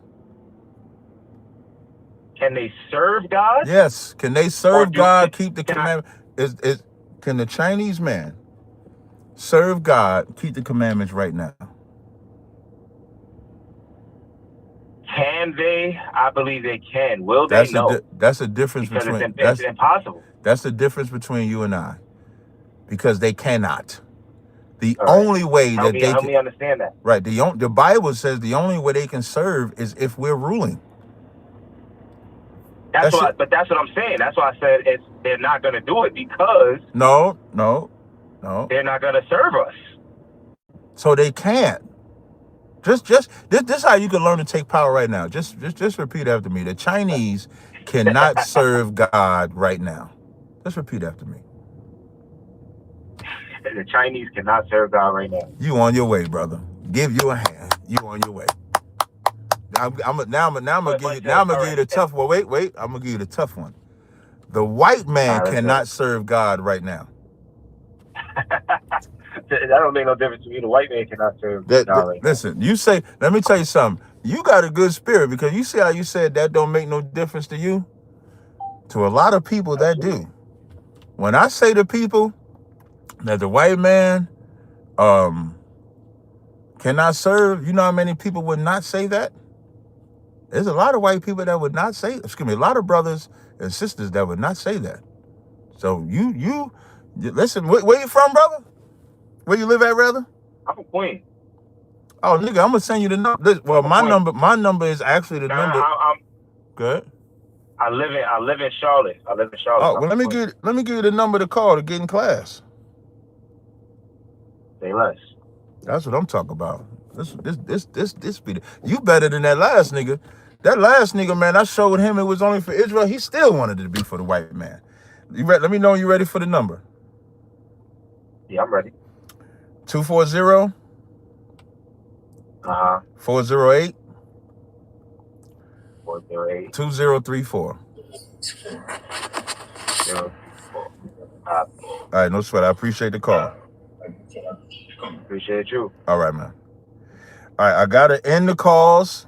No more calls, please, because I gotta do these TikTok people so I could go. TikTok, we gonna go to I am. Oh, this the dude with the weird name, man. I don't even want to say. I'm gonna just say I am. I am. What's up? Hey, what's up, there? Me and my pops was just having a debate, man. I'm familiar with Yahawah, right? Mm-hmm. Yeshua. he's still on the on the Jesus thing, and I was trying to tell him when they referring to Jesus as the Caesar, the Caesar guy. Okay, so don't look at it like that, because Jesus is just a translation of Yahawah. We would say Yahawah, but some people do say Yeshua. So you don't want to, you always remember, everybody not going to be at the same level. Like, I hate saying the name Jesus, me personally, because I know that, now it doesn't come from Caesar Borgia. The name Jesus existed before Caesar Borgia, but Caesar Borgia is who they portray as Jesus. So if he ain't at the stage to use the name Yahawah or Yeshua, as you said, don't make that as a strike with him. They grow, they'll mature into it. He tried to hang it over my head, like he tried to hang it over my Oh, then head. you got to battle that nigga then. It's crazy. Then you got to battle that nigga. Battle that nigga. That's what I'm saying. It's a constant, man. It's constant. Yeah, tell him to call into the show next time. I'll teach him. I'll help him out. Okay, definitely will do. He hear you right now, but he say he don't want to hear it. Oh, he's scared. Yeah. Oh, so you saying Pop's scared of that word? Tell Pops why he's sending the son to fight his battle. Tell him to fight his own battle. Right. He's like, yeah, right. I appreciate it, man. I just want. Hey, tell him one day tell your Pops one day he gonna be man enough. Tell your Pops one day he gonna be man enough. I don't know, man. He brainwashed. Like, I'm talking about, it's bad. Like, he brainwashed so bad. Like, give him the phone. Give him the phone. See if he'll take the phone. Give him your phone. He won't grab it. I tried. He won't grab it. Tell him to talk. Tell him to say hello or something. Listen, bro. I don't want your stuff, bro. See? Hey, I don't want no smoke. Listen, hey, brother, I don't want no smoke. Hey, sir. Hey, sir, what's your name, sir? Hey, sir, what's your name, sir? Can he hear me? He don't want to. Nah, he can't hear you. He don't want to hear it. But we got the same name. Damn. Like, I'm the second, and he the first. Damn. And I try to, because I've been open, because I'm open for the truth. He wouldn't even take the phone, y'all. He ran away. So I'm gonna tell you something as a son, right? Here's how you'll be a good son. Always remember this, right? Our fathers, right? All of our fathers, we didn't have the opportunity to get a hold of this truth. So we're indoctrinated with a lot of things. We're indoctrinated with religion, drugs, America, whatever it may be. What you have is the ability to reverse what your father has. That's the ability that you have. You have the ability to say, okay, my father didn't get it, but I'll make sure that I get it. So when I pass it down to my son, he'll have the appropriate teaching. So that's what you do. All right? That's my main goal, but everybody went against me because That's fine. Everybody went against Moses. They went against Isaiah. They went against everybody. Don't let that stop you out. All right? Appreciate it. Hey, no sweat. Hey, man, I got to go. I'm sorry. It's been one more question, Cap. Because I've been watching you for a minute. Let me ask you this. Oh my God! Wait, but no, I can't do you. I can't take your question. Go ahead, Rolanda. Come on. Thank you. Shalom. Shalom, sis. She said that. She put the whole gift. And listen, she said it in such a motivating way. That's how you gonna do me, Cap. Come on, what's your question, sis? What's your question? All right. So I was told by fellow brethren, that Jesus is the God in the Bible of the Old Testament. No, he's not. The God of the Bible of the Old Testament is the God of the Bible in the New Testament, and that's the Most High. Excellent scripture. If you read Psalms 83, verse 18, it says that thou whose name alone is Yahawah art the Most High over all the earth. 83:18. Yep, Psalms 83 and 18. You can also use Psalms 110 and 1. Write that one down too. When David prophesied, it said, the Lord said unto my Lord. Yeah, that's a good one. Yep. I was kind of like, I didn't quite run from them, sis. I was like, why? Yeah, run from them. Run? Yeah, run. You should absolutely run from them. Okay. All right? All right, yeah. No sweat. All right. Shalom. Have a good one. Thank you. All right, y'all. My pre-workout is kicking in, so I do got to go. You shortchanging us. It's been 149 minutes, man. Come on, Travel. Travel, out of all people that unmute, I would not have expected you to be the one to unmute on me, man. It's been 150 minutes now. 150 minutes. Jesus Christ. You need better pre-workout, man. All right, man. This pre-workout, man, got my eyes. Jesus Christ. All right, man. Until next time, Yahawah Shem Yahshua B'Katam, Yahawah Shema Thumba Shem Yahshua. All right. All right. Gee, Monetti, man. They try to keep me there forever. All right, let me see. That live was pretty good. Let me see. All right, now let me get the super chats out the way. Shit, I think my pre-workout gonna fucking pre-workout out.